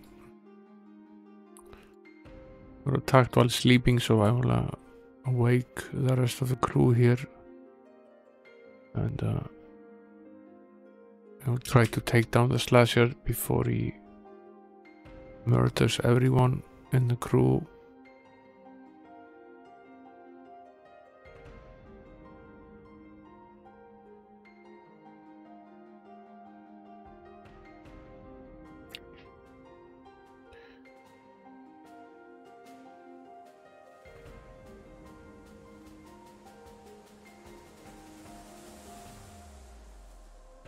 This battle is not looking well for us. Time to run away here. Left a lot of us dead. Let's climb back up and try to fix this situation. Go to town.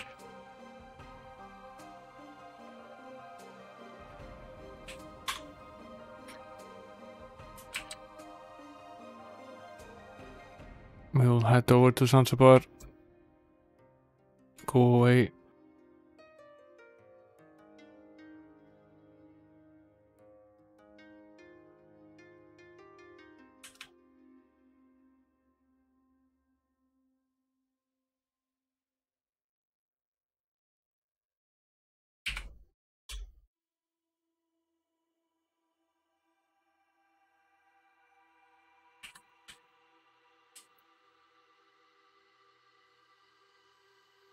I will use the portal here to bring us back to the first town, since repairing this in the second town is considerably more expensive.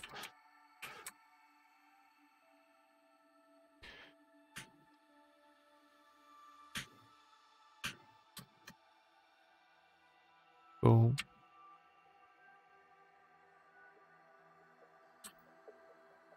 we'll go back.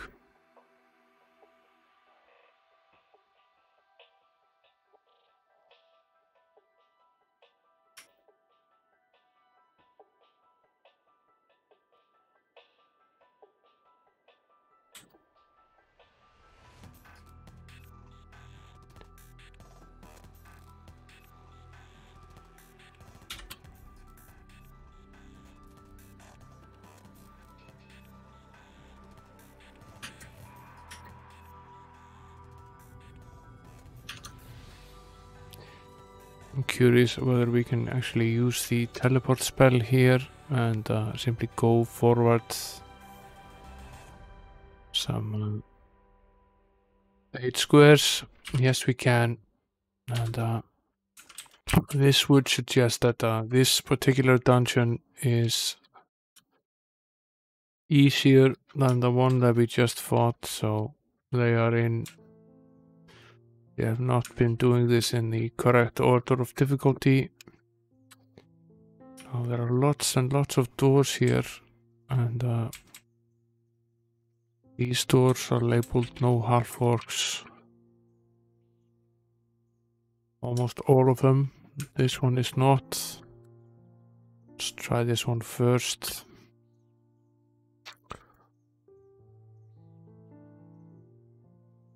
A lot of the dungeon levels focus on trying to do things without certain members in the party, and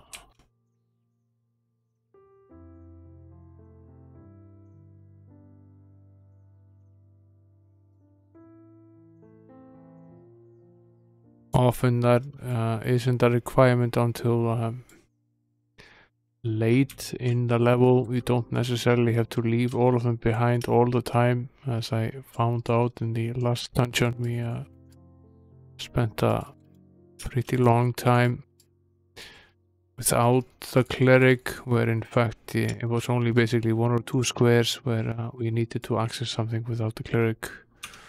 So I will not do that again. I will we'll try to keep the crew together for as long as we can.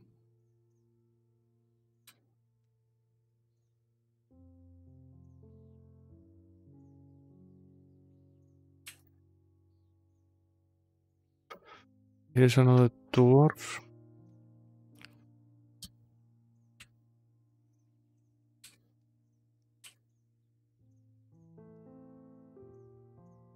And another fight.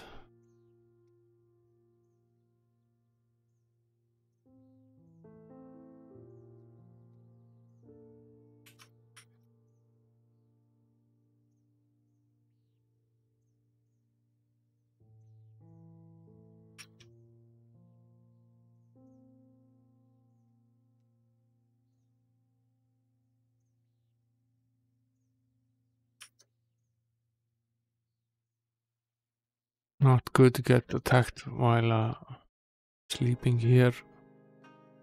Bad idea, but we'll awaken the rest of the crowd here. It's mostly that we are low on hit points, which is a bit of a problem here.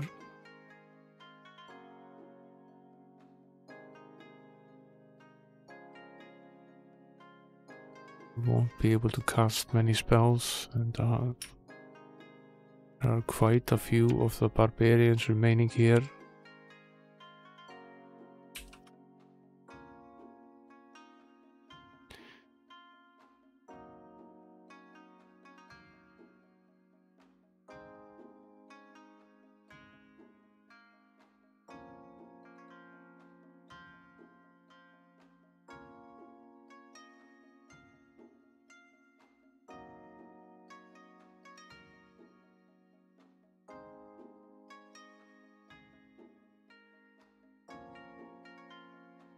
Now, I probably can't cast this again, but it's that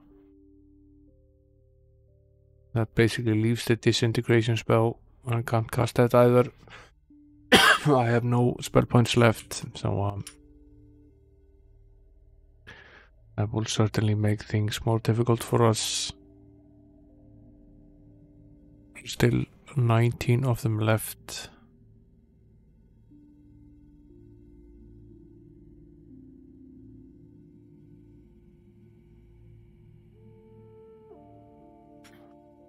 We'll do our best to try to heal the characters as we go along here.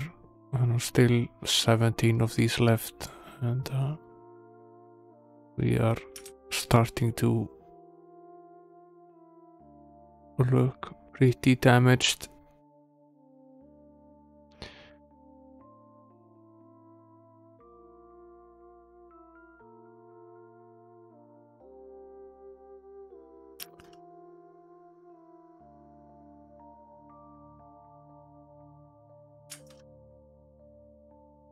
It's very important to try to keep as many of the crew alive here as we can. There are still 4 standing members. I'm going to try to heal the cleric here, and I'm going to attempt to use the divine intervention spell. It will cost us a few years. It will bring back all of our hit points, so we can start fresh.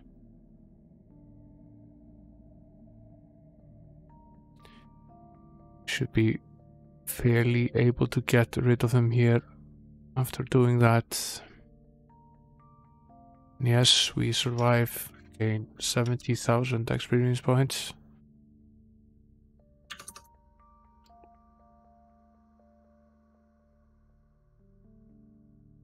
This was a tough battle. Let's see what's waiting for us behind this door here.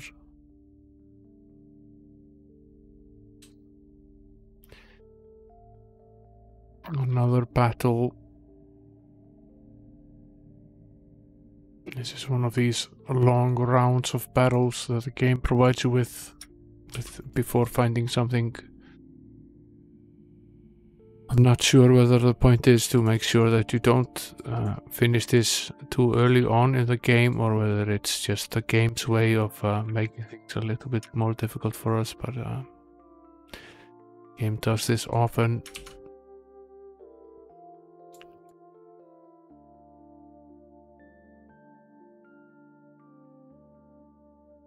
There are just these scorpions left here. They are actually fairly easy to finish off, so do that pretty easily. Oh, it's very rare these days that the trap in the treasure explodes. It's common early on in the game, but we've reached thievery level of some 98%, so it's actually fairly rare at this stage, but does occasionally happen. This appears to be basically a series of doors here, and I assume there is at least one more battle to go here. Yes, there is plenty of these crazed natives. Luckily we can go first, so there are only 17, now 16 of them left.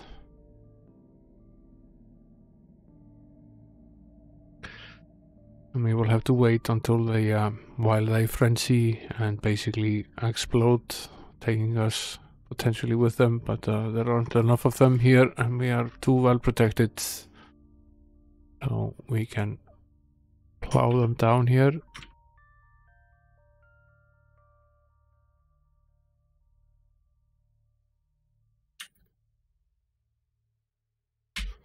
See, unlock this door.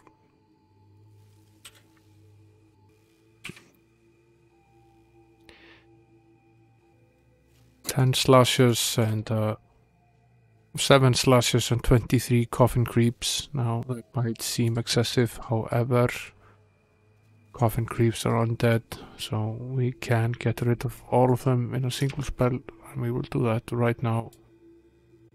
Eradicate every single one of them.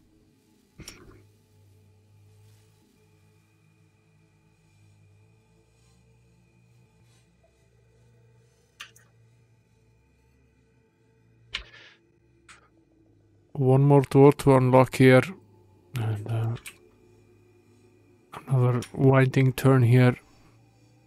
You can certainly see the pattern. There's an earthworm hiding there. To get rid of that fairly quickly. It's now at the top. Okay, it's dead. I'll kick down the werewolves. Cure the disease here. Rest.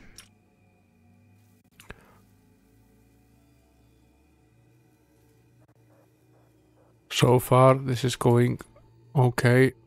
We haven't met a battle yet that is extremely difficult. I think I will set the beacon anyway here. This is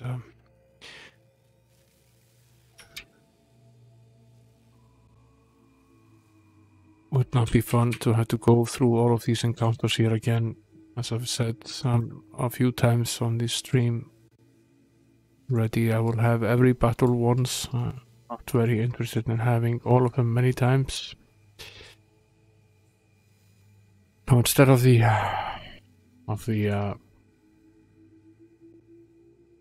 mad natives, we got the mad peasants instead, but they are actually slightly easier to deal with. They cause less damage. Oh, this was in fact an easier fight. Now.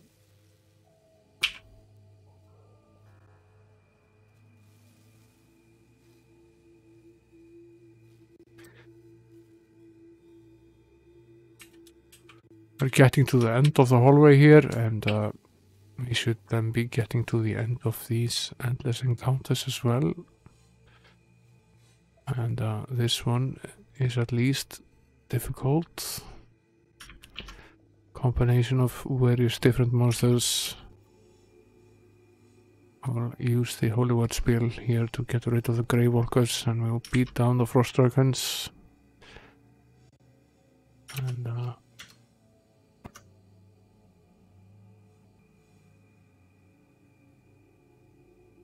we'll recast all the protection spells and unlock what is potentially the final door here. Now we are in a long room which seems to have many doors.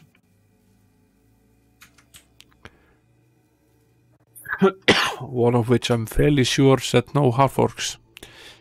So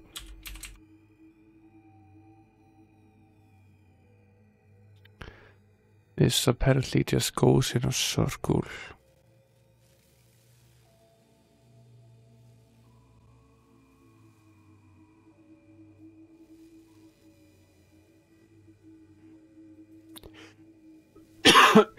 I do apologize for the coughing.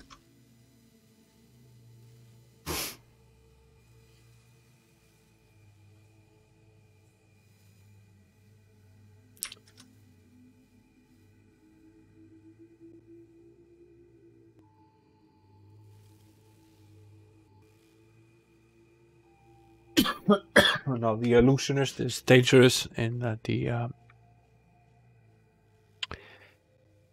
trains our spell level down, so making it more difficult to fight him, but we can make it through this fairly easily here.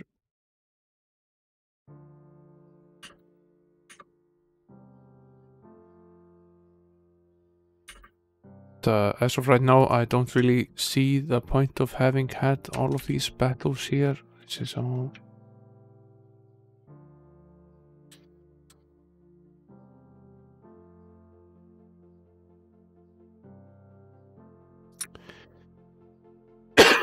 This is just a circle that led nowhere. There is no light at the end of the tunnel here, as you would perhaps guess there was.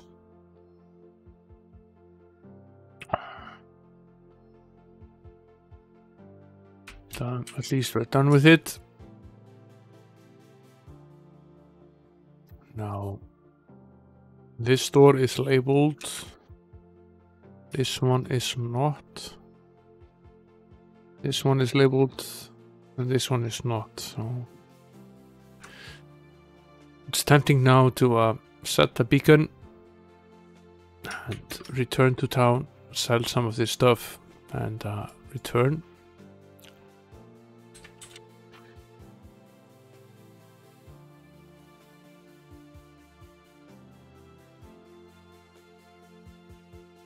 We seem to have found a very valuable bow here called a death bow. I'll identify it here. Does 24 damage and it equips luck plus 23. Well, that seems very nice. It does almost 30 damage, in fact. Because, let's see if we can actually equip it with the archer here. This is potentially a good weapon. No, cannot. Potentially, we could also equip it here. We're very lucky. No, we cannot. That doesn't leave us with a lot of options. Not many of the others actually have a bow, so technically this means that we really can't use this item. We have no one who can use a bow at this stage. So we will sell it.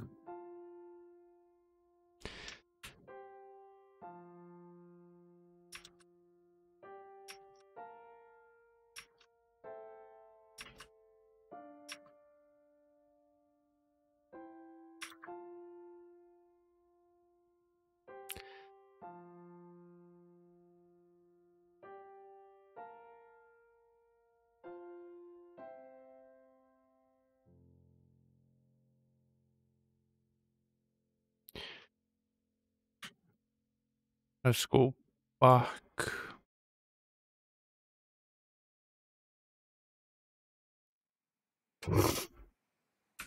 This is the other side, basically, of the could well be a very similar room. It's not uncommon for these dungeons to be mirrored, so that they are the same on the left and the right side.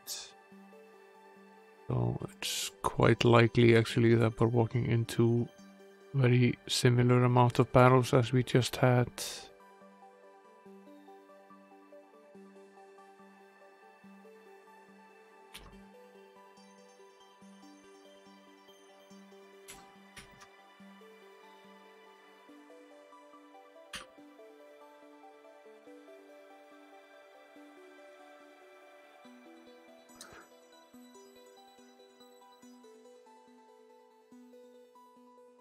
This is not exactly the same, however. It looks slightly different. The game is also playing tricks on us here.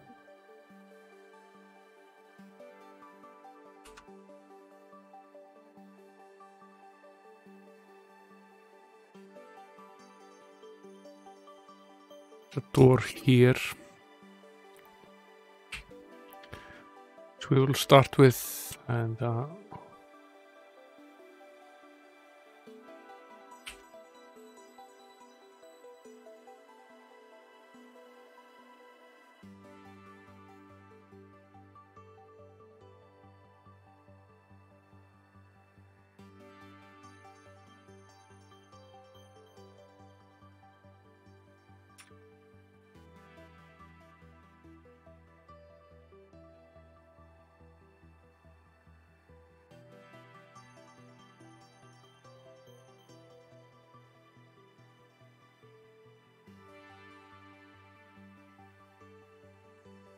we take down the dragons and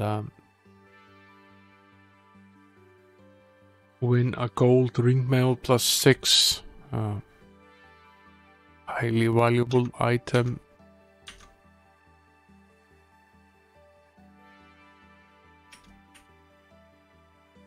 Let's see if we can actually equip it. Now this is 50 to 37 and back to 50.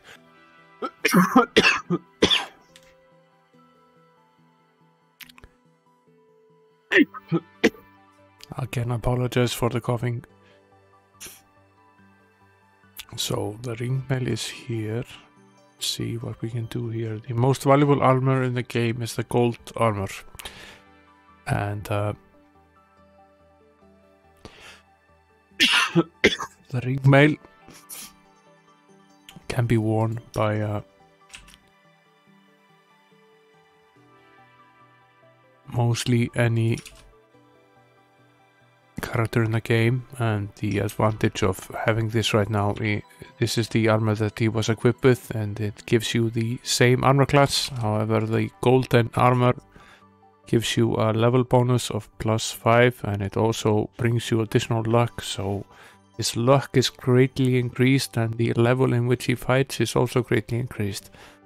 So this is a very valuable piece of armor, and makes all of these fights worth it so far. Generally, the only monsters in the game that give you the golden armor are the dragons, so you need to fight the dragons to stand a chance of gaining that sort of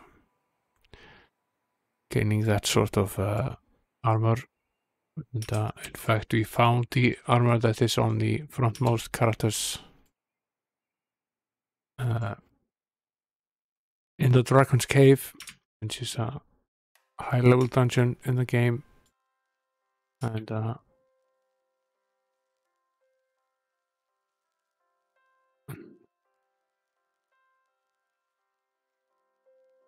see here. These thugs are annoying in that they can make you unconscious without you actually being unconscious. I'm using almost exclusively the keyboard. I make a love. The only thing I'm actually doing with the mouse is casting the spells. Otherwise, I'm using all the keyboard shortcuts. There is basically a keyboard shortcut next to pretty much every item here. So all the actions that you can take can be also controlled by the keyboard. So I'm mostly using the keyboard except for the magic. So it's actually a very nice interface. It's very convenient to use.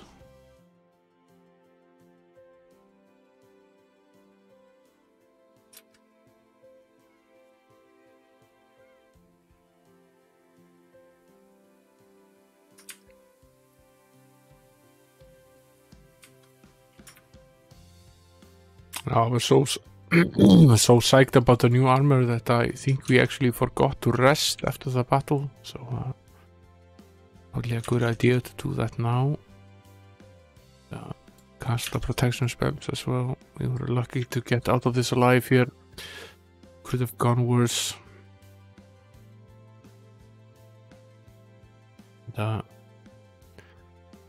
We were right, however, in that this side seems to be mostly a mirror of the other one. It's very eerily similar to the one here on the other side. There's a fight in every corner here.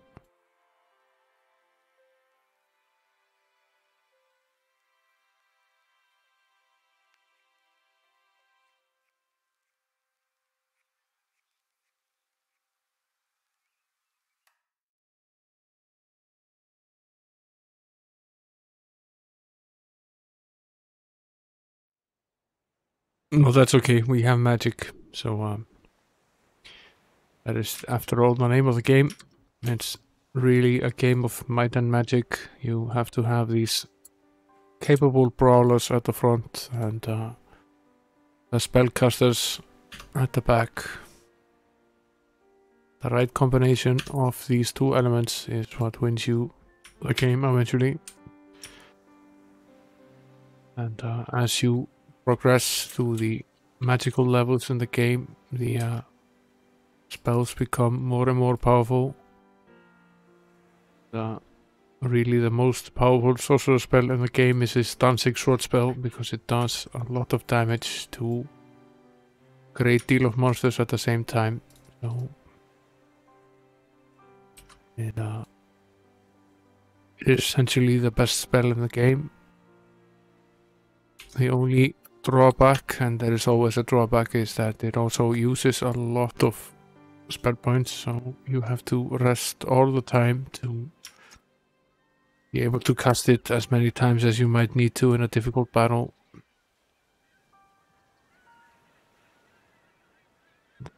We can already feel the difference of having found the golden armor for the archer. He's already less prone to collapsing during battle, and the luck element that the armor provides as well is the additional benefit that if you get hit with some of the magical spells, you are less likely to be affected with things like the fingers of death and the from the necromancer and the paralysis spell and many other spells that the monsters in the game use. So luck has an element in both attacking and preventing attack.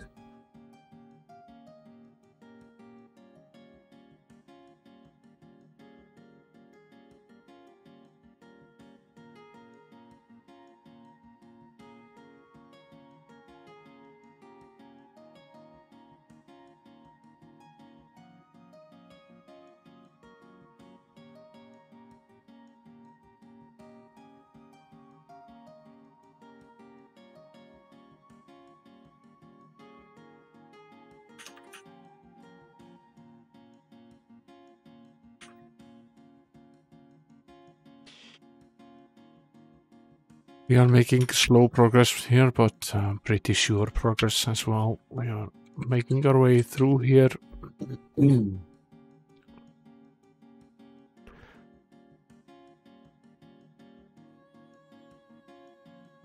Take down this apparition here as soon as we can.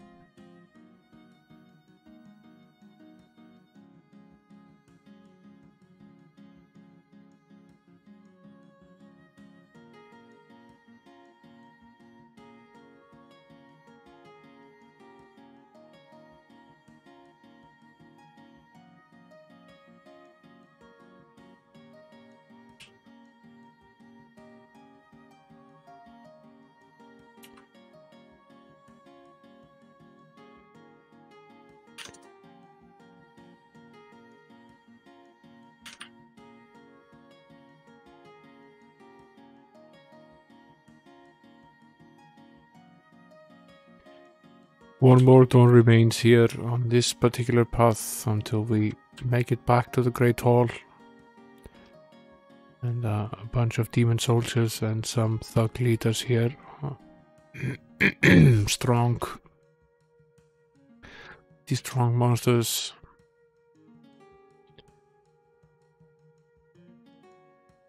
I use this for the clerics, and for the paladin I tend to use this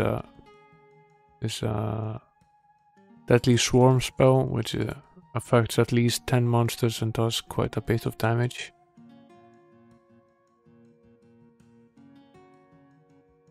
Yeah, so this would have been a game for people that had quite a bit of money.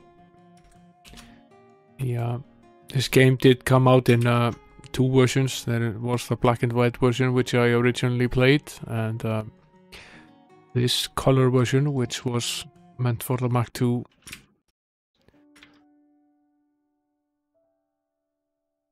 Which was certainly not cheap.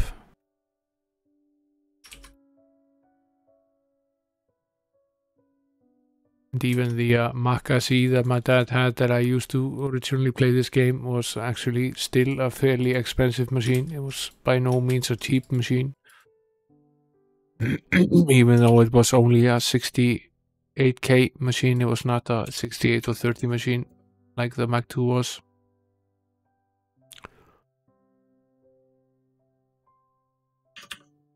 And it had a black and white, pretty much a 9-inch black and white display. Okay, so we're done with these two here now. Let's cast the beacon spell right here and make our way back to town and sell some of the things that we've accumulated here from the monsters, and buy some more food. We're running low on food. You use 1 unit of food every time you rest, and if you run out you become unable to recuperate hit points, which is very bad. We'll use the opportunity here to train as well. Only Sir Hiron needs a little bit to be able to train to 28, so we will go out on a in the to the outside on a little bit of a killing spree to gain the extra 60,000 or so experience points that he needs. We'll kill some of these horsemen here. It's a fairly quick way to gain a lot of experience points. I've done surprisingly little grinding like this in the game. I've mostly focused on exploring, but that has also meant that the exploring has sometimes been a little difficult. So, game does expect you to do quite a bit of this. There are certain locations where this is easier and where you gain much more experience you would otherwise do, and this is one of those. You both gain quite a bit of experience and also quite a bit of valuable items that you can sell for money. We only need to do 6 of these for now. That's enough for our purposes. Head back to town. Sell the stuff that we got in the fights.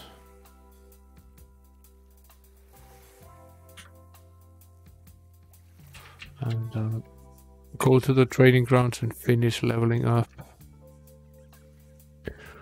Now everyone is at level 27, and of course each time you gain a level you also gain additional protection from both the elements as well as the as from magic, and you gain additional hit points and spell points, so we've added some additional power. It's probably wise to save with every spell cast, so we can simply go directly to the castle after returning from saving. So cast the beacon spell here, teleport to last. Now, the door says no half-orcs, but we fought every one of these battles using half-orcs, so I assume that that isn't really a requirement right now. However, there are probably very likely to be areas in the game where you will have to return back and leave the half-orcs behind.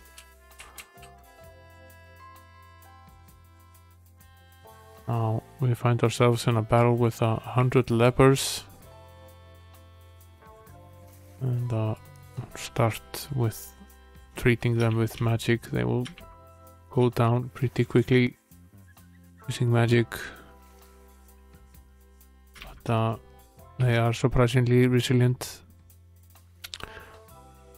At this stage in the game, however, we are leveled up high enough that they are basically scared of us, so they mostly run away. Once you're fair few levels above the monsters in level, they tend to rather run away than fight you. It also depends on the monster.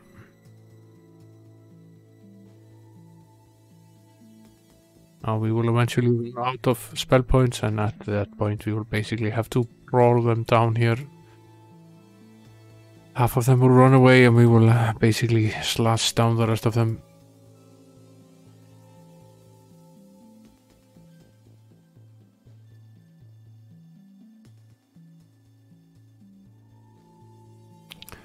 Down they go to cast Cure Disease here on Sir Lancelot, and we can basically rest and search for treasure. Unsurprisingly, the lepers didn't really have a lot to give us. The door here. The door here. There's another trap here. Oh, the fire fairies.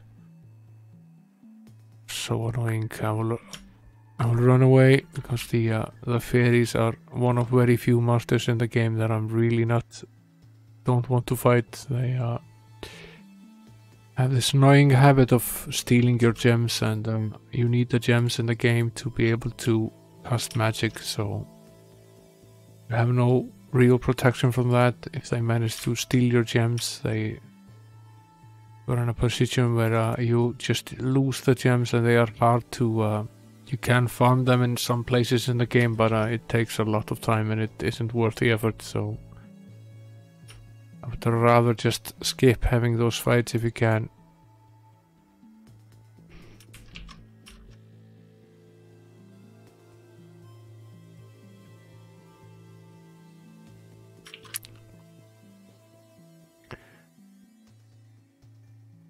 The fights are random, so when we return to the same spot, we will probably have a different fight than the one that we just had.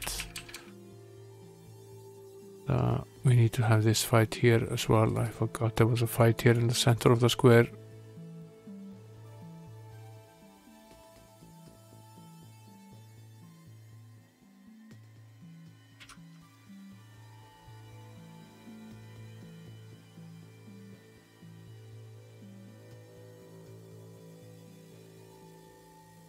Let's see.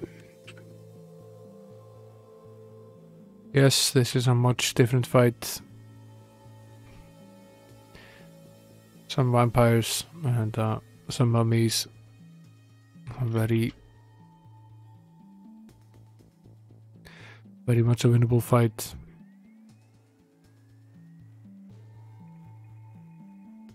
Yeah, it literally means warrior bear, yes.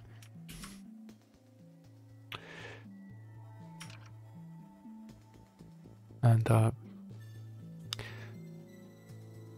if you're going to go into the name, the meaning of the name, the Sigur is basically a prefix of a lot of different names in the in the Nordics, and generally it stands for battle. So it would basically be a battle bear or a army bear rather than a victory bear in this sense. Because the original meaning of the word is not really victory, but rather army or a fight. So I named my third son Sigar, which is basically the prefix itself.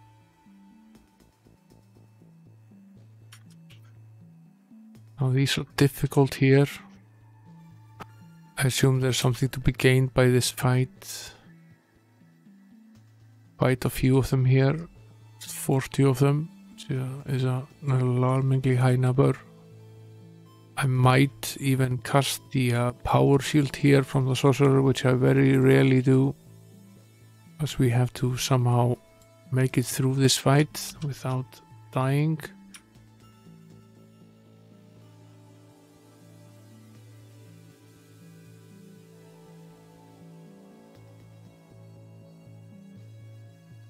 Which famous band is that?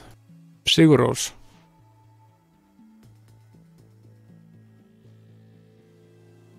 Yeah, Sigur Rós, yeah. Yonse and company.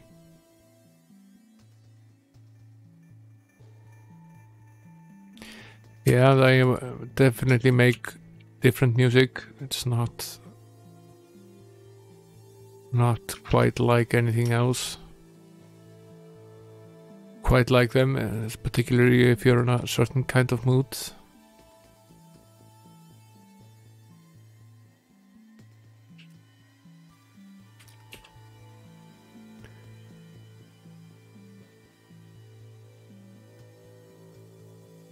They got involved in some dispute regarding their taxes, and haven't really been heard from lately. There was some issue that came up. Apparently, their accountant made some sort of mistake while claiming their taxes, and it turned out that they owed the government quite a bit of money, and sort of kept low for a while now. And I don't think it was their fault, and I think it was just a mistake that was made rather than any intention. But there was some accusations that perhaps the accountant had deliberately made a mistake.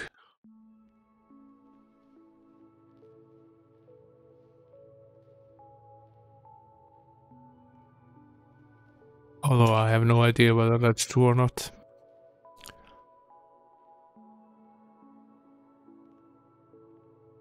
Taxes can be complicated. What you can and can't claim for expenses, for example, can be complicated.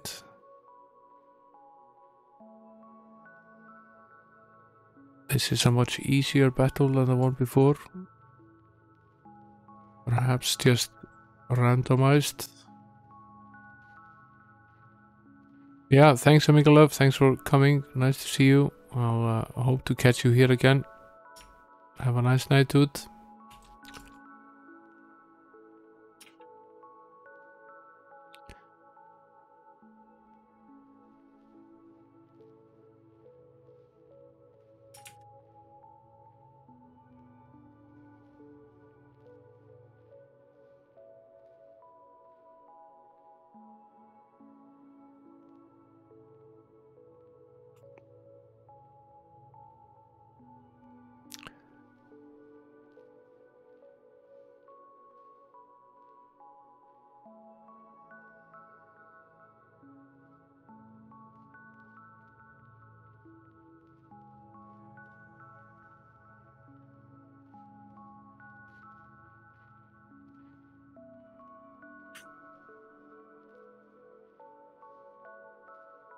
We are slowly making our way here to something. This is a long line of doors, and there's an encounter waiting behind every door, so the going is slow.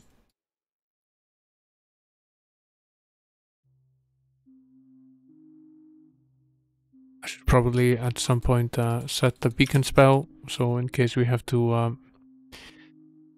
run away, we can return to a similar location, so we don't have to go through all of the fights again. That would take a while. Quite a few of these panels here.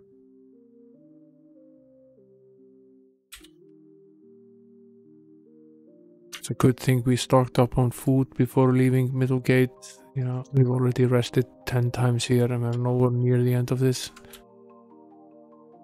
Hold up. I think this is a good place to cast the beacon spell. There at least isn't an encounter in this spot. It's not good to jump directly into an encounter. It's usually a bad idea. Swamp Beast and back with the hunchbacks on top, of course.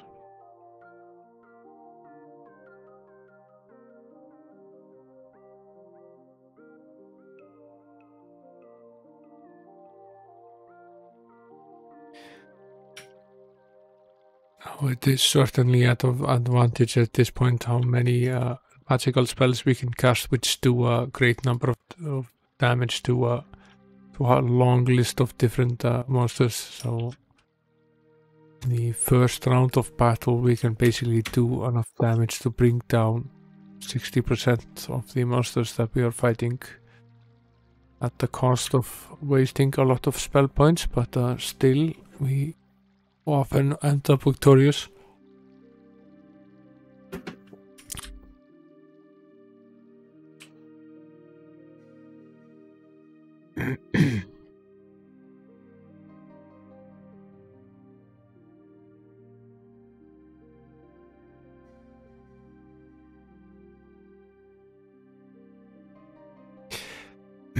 At least the going is far easier than it was on last night's stream when we battled the second level of the Castle Pinehurst or Woodhaven dungeon, which took an absolute enormity of time, and we fought with endless problems with teleports for most of the night.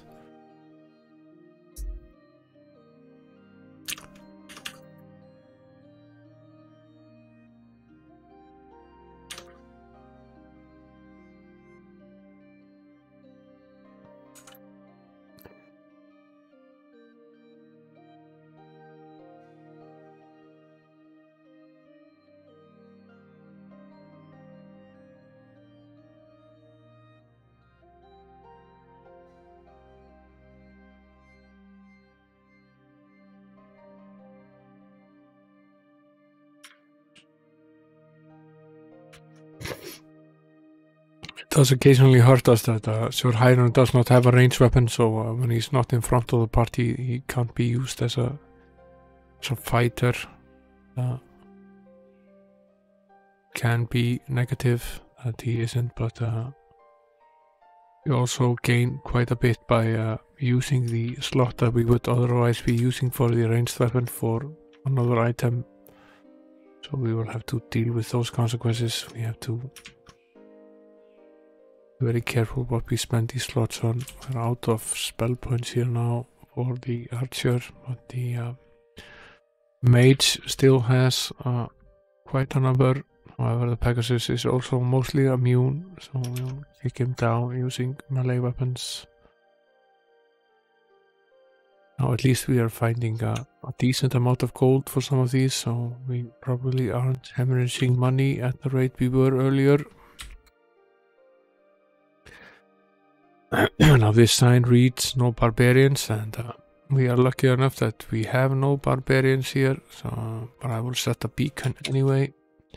I assume that this weapon that we find here will then be for barbarians, which isn't immediately useful to us at this point in time, but might be at a later stage in the game. Now we have the warlock here in front, and he's a pain in the ass. Doesn't have a lot of hit points, but he's very resistant to magic. And he can do a lot of damage if we let him.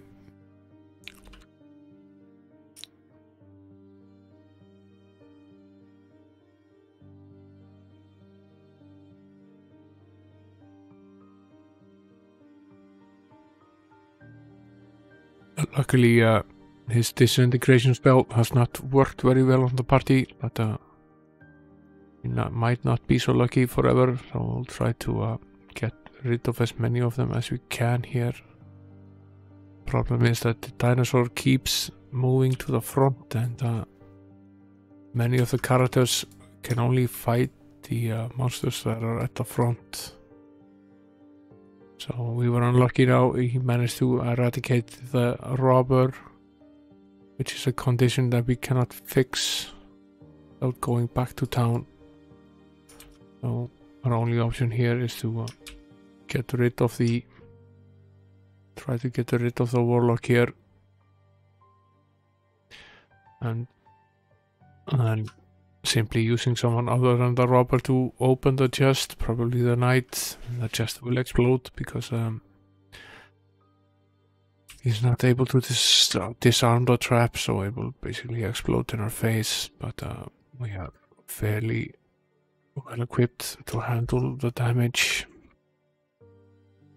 We have found a coral brooch, which is definitely something for the barbarian. Then take a look at what it does when we get to town again. I will set the beacon here so we can return, or rather here, so we can return directly to this location. Because we need to map this square, and since the robber is not with us, we will not be able to map it. Now, you'll need to bash this door, because the robber is not with us, and find ourselves in a hallway here. It's probably best at this point to go directly to town and take care of this eradicated position that we are in here. At the price, obviously.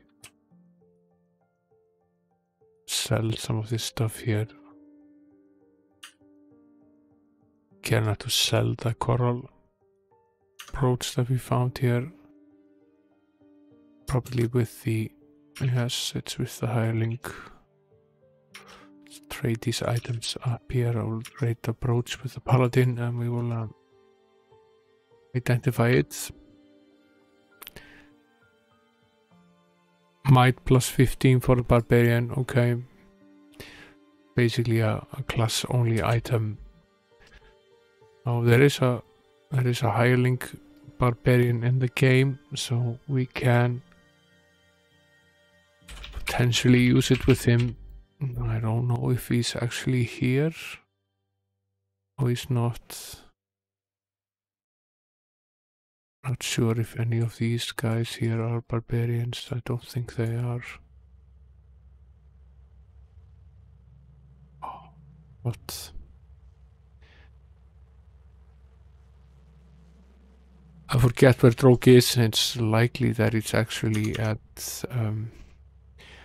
might have left him in Atlantium. Thinking of just going there and leaving the item with him. So if we do decide to come back and use him, which we can do at any time in the game, it's only level 11, but still we could decide to use him at some point. We can simply give him this item.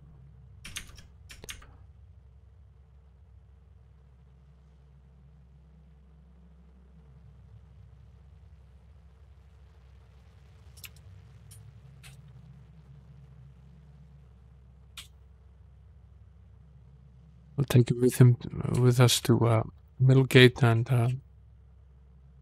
and store him there. I want to get as many of the hirelings over there as I can. They can then simply be called upon when and if we need them. I will leave them. And we have sold all the other stuff, so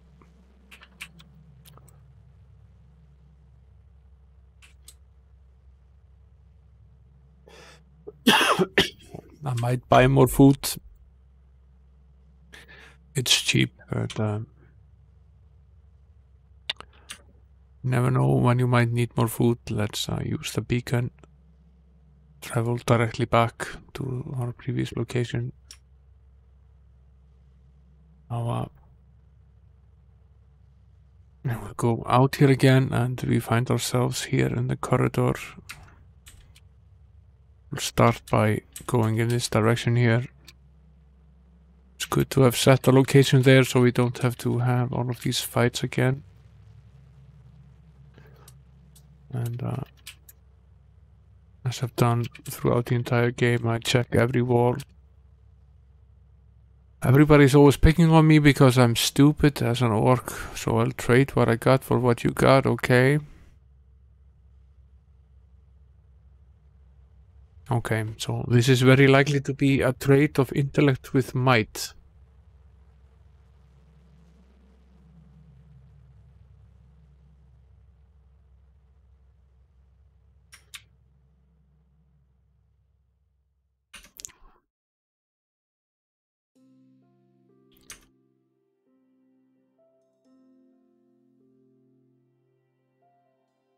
that is potentially useful for the fighters up front, which don't really use their intellect very much.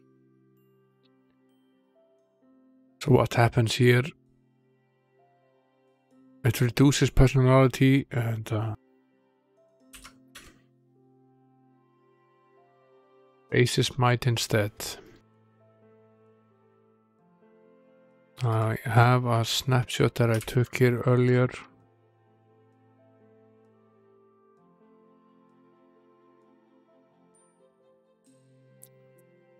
Might be tempted to do this for the knights here at the front. 25, 14 and 10.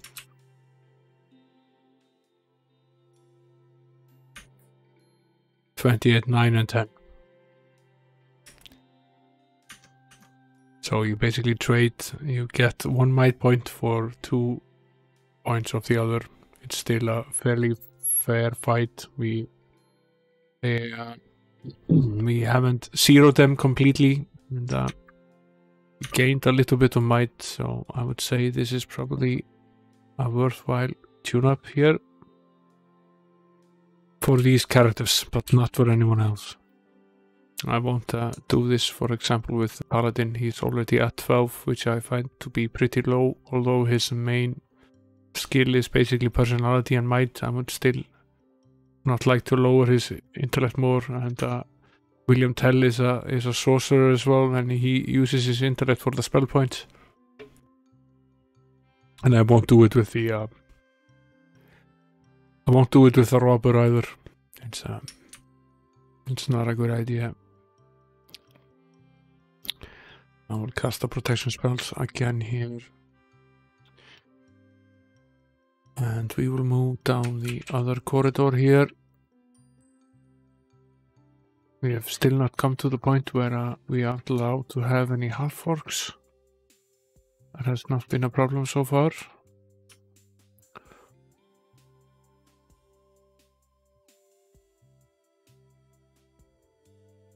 This is the first encounter here for a while,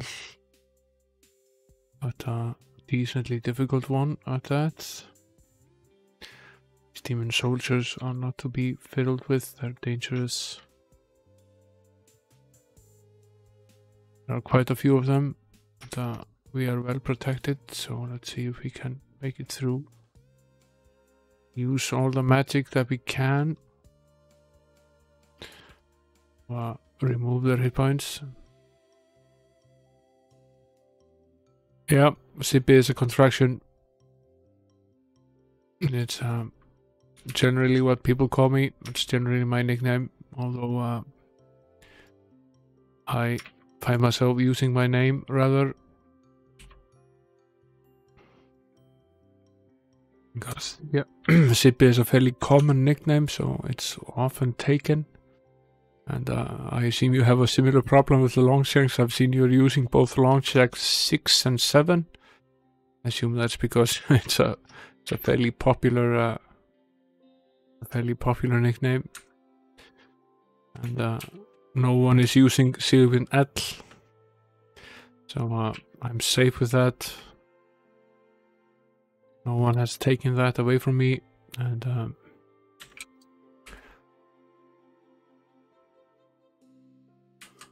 I solved this problem with my kids in a way that I have 2 kids which have names that no one else in the country is actually using.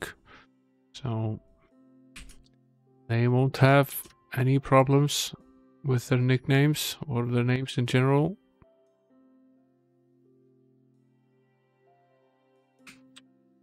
If you're going to have a rare name, you might as well have a very rare one. Now we've come full circle here and we're leaving through this door now. That leaves the other part here.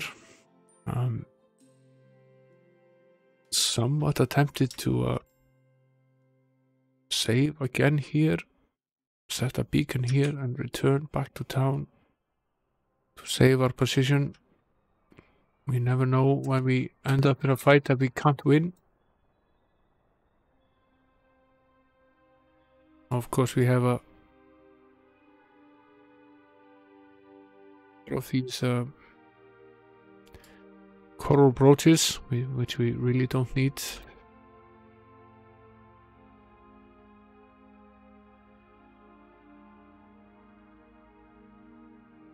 Can return again.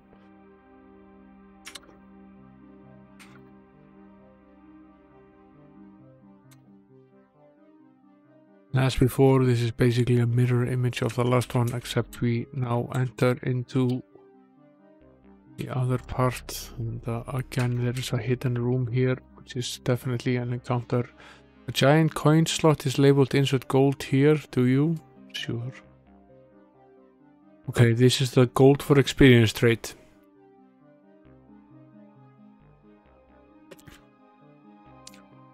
Okay. Can't cancel our way out of this, but and we'll have Sir Lancelot do it. So this is been waiting to find this.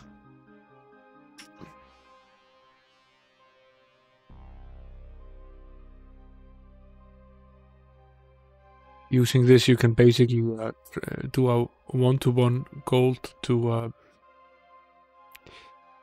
experience trait, and gain, therefore, since we have like 1,000,000 gold per character right now, gain 1,000,000 experience points, which is basically an entire level of experience. And you can do this as many times as you want. As you progress in the game, you could use this to your advantage by basically going somewhere like the Dragon's Cave and beating your way through the swarm of dragons, winning a lot of gold for all the battles that you fight, and then go back there and trade all of your gold for experience and gain a lot of experience. So this is a way of farming experience points. Don't really need to do it at this stage, so I'm only going to have the one character do it. But will still mean that we will be able to level Sir Lancelot up an entire additional level, which is still a plus. He will gain additional hit points.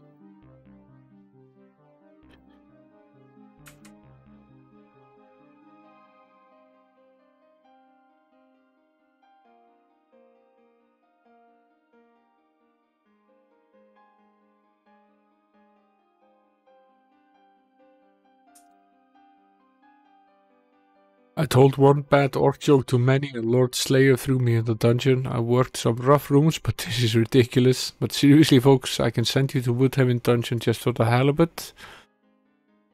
Okay. This is the Joker. He's told a few too many jokes, and we were already tired of his orc jokes, so we have an understanding. From here we can go to Castle Woodhaven dungeon, and we're not going to do so right now. We've already been there and finished that level, but that would suggest that Castle Woodhaven dungeon is perhaps the third in the series in terms of level of difficulty. So there's that. There's no way to tell the order of difficulty of the castles. They if you go by the order of the keys, then and Castle Woodhaven is the first one, and Castle Hillstone is the third one, but that happens to not be true in terms of the difficulty of the dungeons or the difficulty of the castles themselves. So it's very hard to tell in which order it would have been best to do this, and perhaps it doesn't matter at all.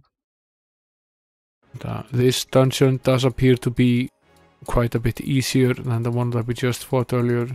We've yet to have a battle here where we had to have at least a series of battles where we were in any real danger of dying. So,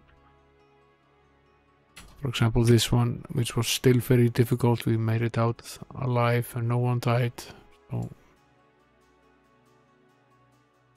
this one does appear to be slightly easier. We still have quite a few of these battles to go here before we finish this, and we still have quite a bit of area down here unexplored. So I want to finish up this level before retiring for the night. And if we're lucky, it won't take forever.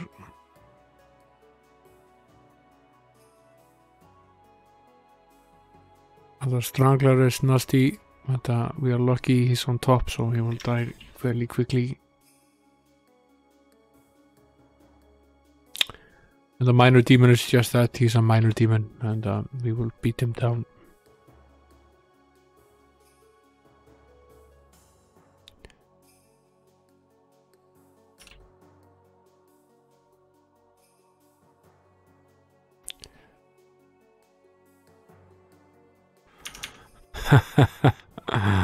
Yeah, she might be hot on the outside, but she's definitely rotten on the inside. And if we don't bring her down, she will definitely kill us.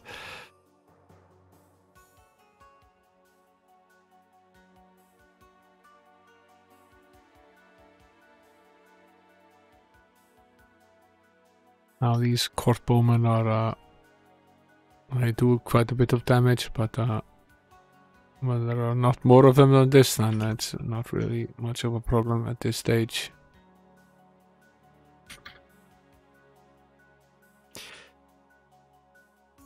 Now we go upwards, and I assume there's a battle behind every door here. This is probably a mirror of what we had on the other side.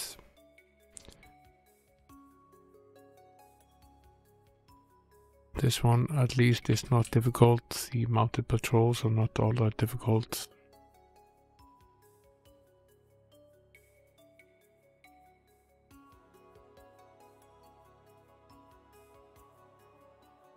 We were attacked while sleeping, but that isn't much of a problem either. Just a couple of bats. Slash them down here. If they don't all run away before we get a chance to do anything, no.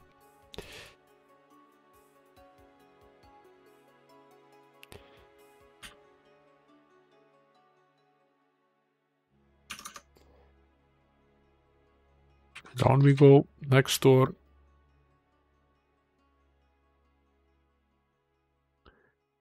The game really likes to do this every once in a while, throw you in a fight with up to 100 or more of the same type of monster.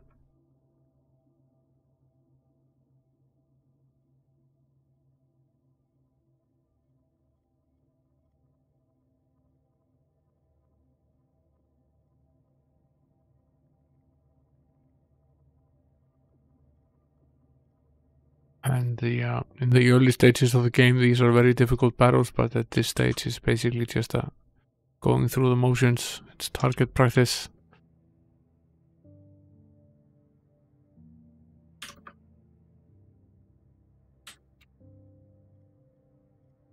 So the leprechaun is dangerous because he does steal all of your money if you aren't careful. Oh, this is a bunch of barbarians. And a bunch of vampires. A difficult combination.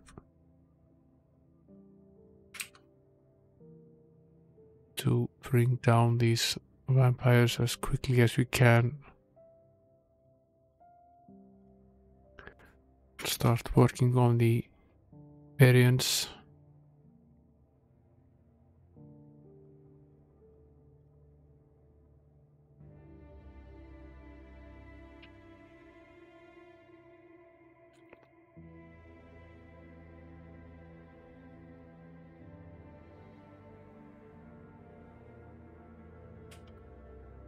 I will start curing fairly soon here because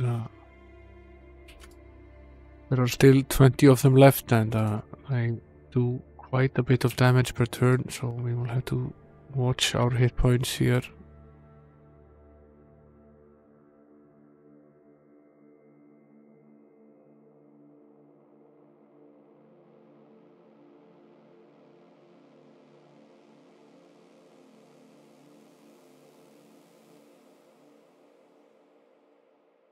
are out of spell points for both the mage and the archer, which makes sense. We cast quite a few spells already, and we have plenty of healing. We aren't in any danger yet. Do a little massing here, watch our hit points.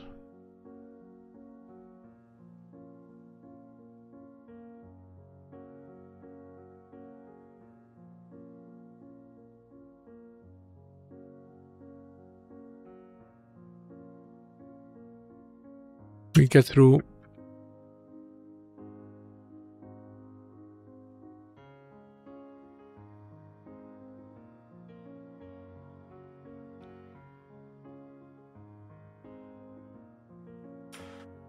There's a pretty big army of barbarians. Let's see.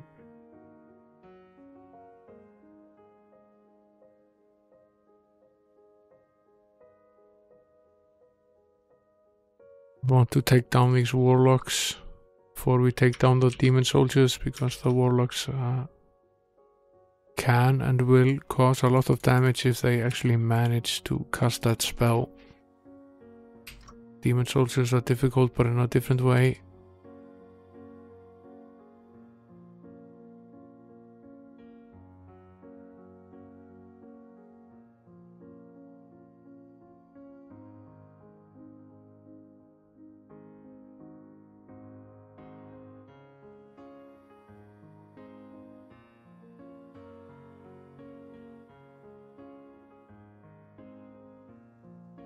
We are getting to the end of this corridor here.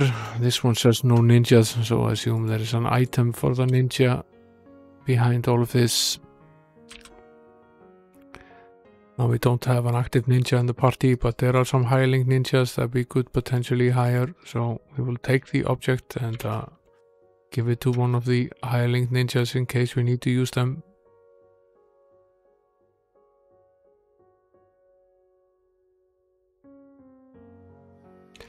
Cilliard for the PC. Yeah, this is basically the same as with me in this game. I spent a lot of time playing this game, and then I spent a lot of time playing game number 3 in the series on the Amiga. And then I eventually played game number 1 for the PC, so I have spent a decent amount of time playing these games, and they are all based on a similar premise, but of course the games are not the same. We find a crystal vial, which is probably the special item for the barbarian. And we can now basically go back here through all of these endless doors and find ourselves back here in the Great Hall. And that basically leaves only this door here and the rest of this dungeon.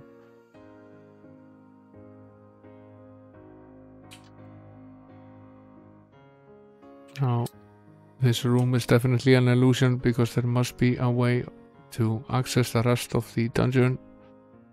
I assume there's a secret wall here, at least one, maybe two.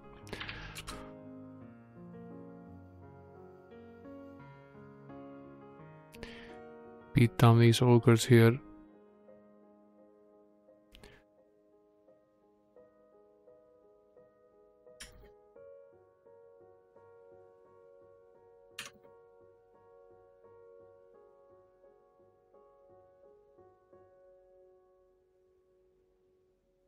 Now let's see, how do we like this? That wasn't very hard. This is a secret area here.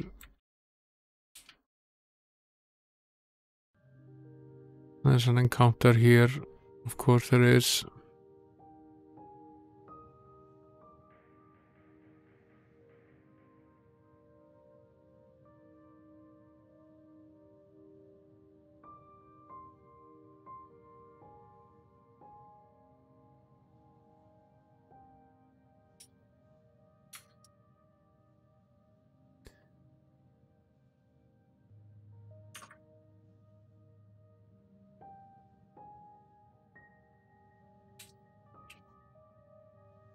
And I assume there's an encounter basically in, okay, the sign said no half-orcs. Finally, we reached the place where that sign actually makes some sense. We'll go back to the beacon that we set earlier and go all the way over here before casting the beacon again. I will set this beacon as our new place and I will head back to town. We will sell this stuff here that we've accumulated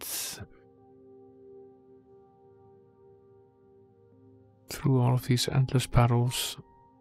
Let's check the backpack of the hireling as well. Of course, I have this crystal vial here for the ninja.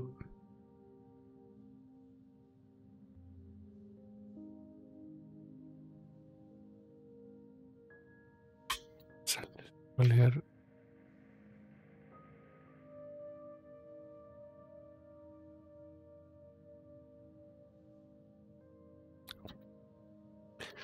I want to check if there is a ninja somewhere here. This is a barbarian gnome. This is a ninja. I'll add him temporarily to the party.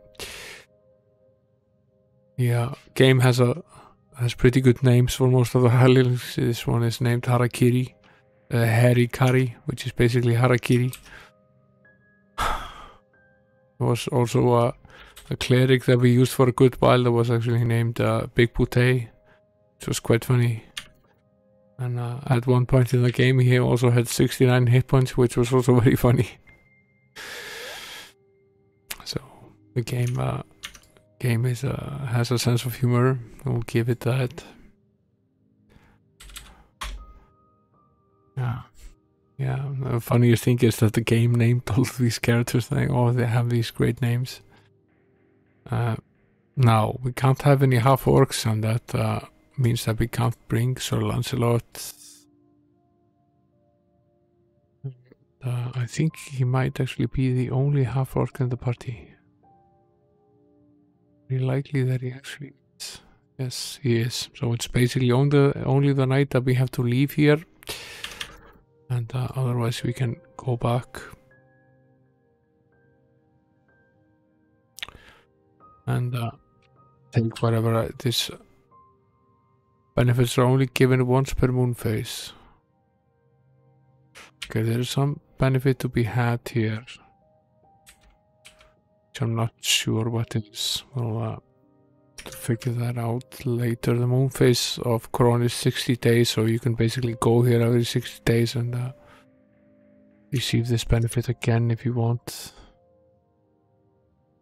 to cast a town portal.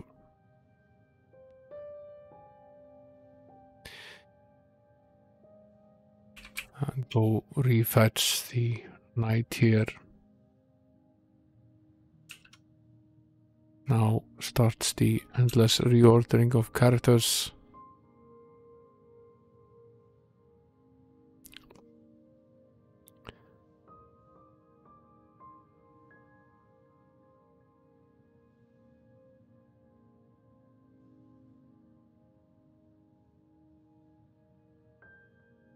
Yeah, there is a version for the PC, and there is a version for the Amiga as well, which is identical pretty much to the PC EGA version.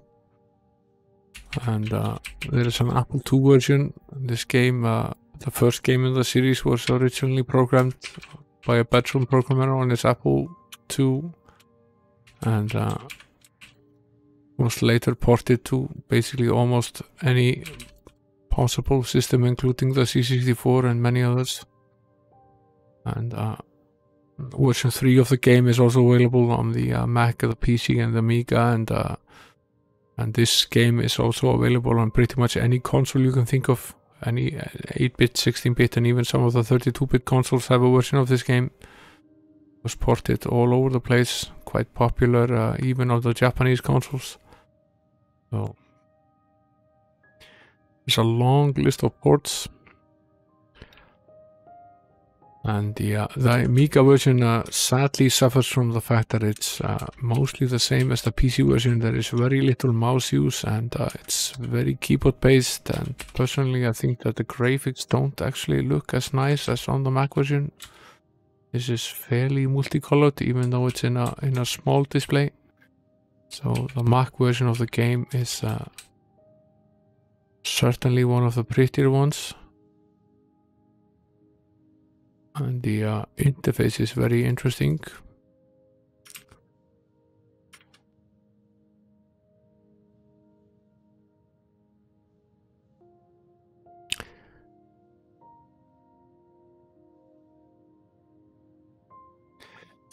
So we are finally getting to the end of all of this here. We just have the one corridor on the other side to explore. We have to have this fight in the center here again.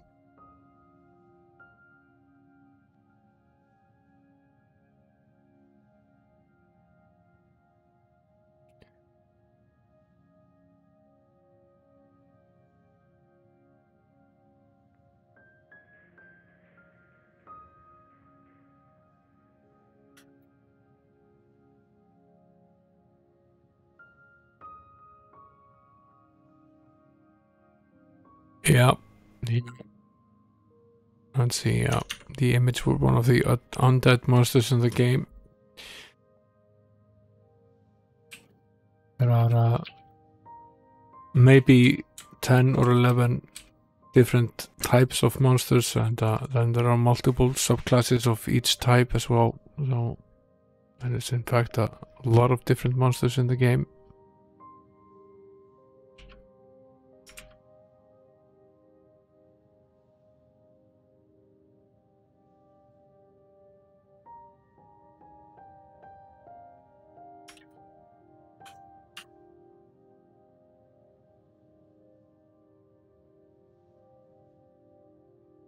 This part of the dungeon appears to be mostly just going through the motions. It's none of these panels have been particularly difficult. Now here are the stairs leading down. They are in X5, Y1.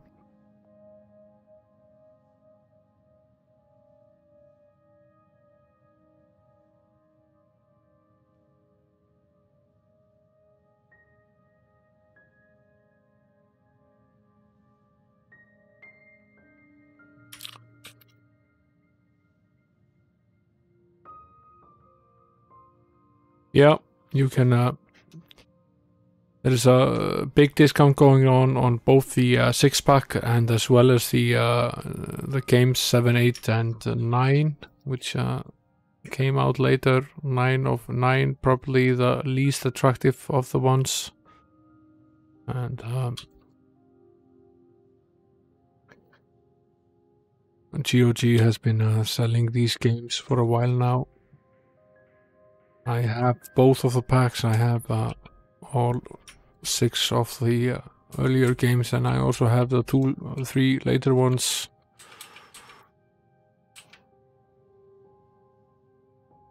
So I've accumulated all of them.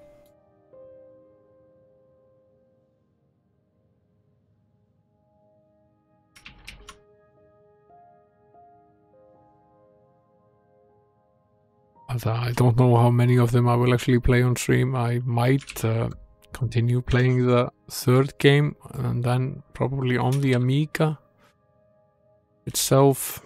And but I won't do it in the same way as I've played this game. I've basically been doing a stream every night, doing a session with this game. I might play it maybe once a week for half a year or so.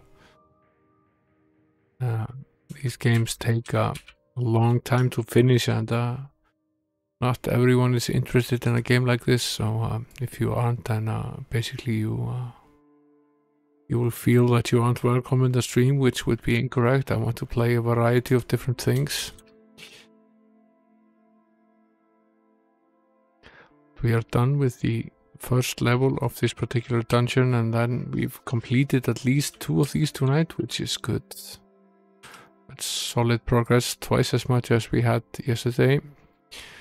I will restock the food, and I don't think we're anywhere close to leveling up right now. No, we're not. We need about 800,000 except for the robber, which only needs about 400.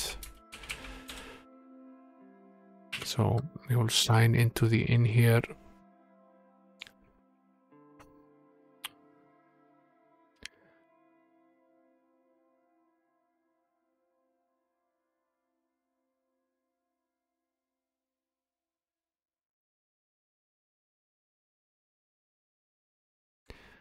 Now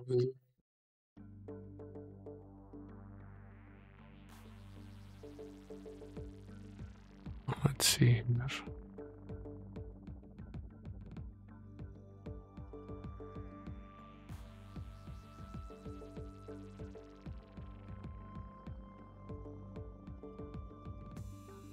I think there are basically only the two of us here. I probably won't bother with any sort of raid. It's pointless raiding with a single user. I probably won't stay either. I will probably head to bed. It's 1:30 a.m. over here. So thanks for staying with me, Longshanks. It's much more fun playing this when someone is actually watching. Let's switch over to the larger display here.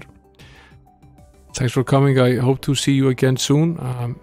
Tomorrow the plan is to continue with the castles. I will hit the second level of these dungeons, and we will eventually get this game completed. It will probably take 5 or 6 more streams, and yeah, good. This is I enjoy this game. It's good. Other people also find it interesting, and if you're up for it, we have another stream starting probably around 10 UTC tomorrow, and maybe I'll see you then. Until then, have a nice night, dude, and thanks for coming.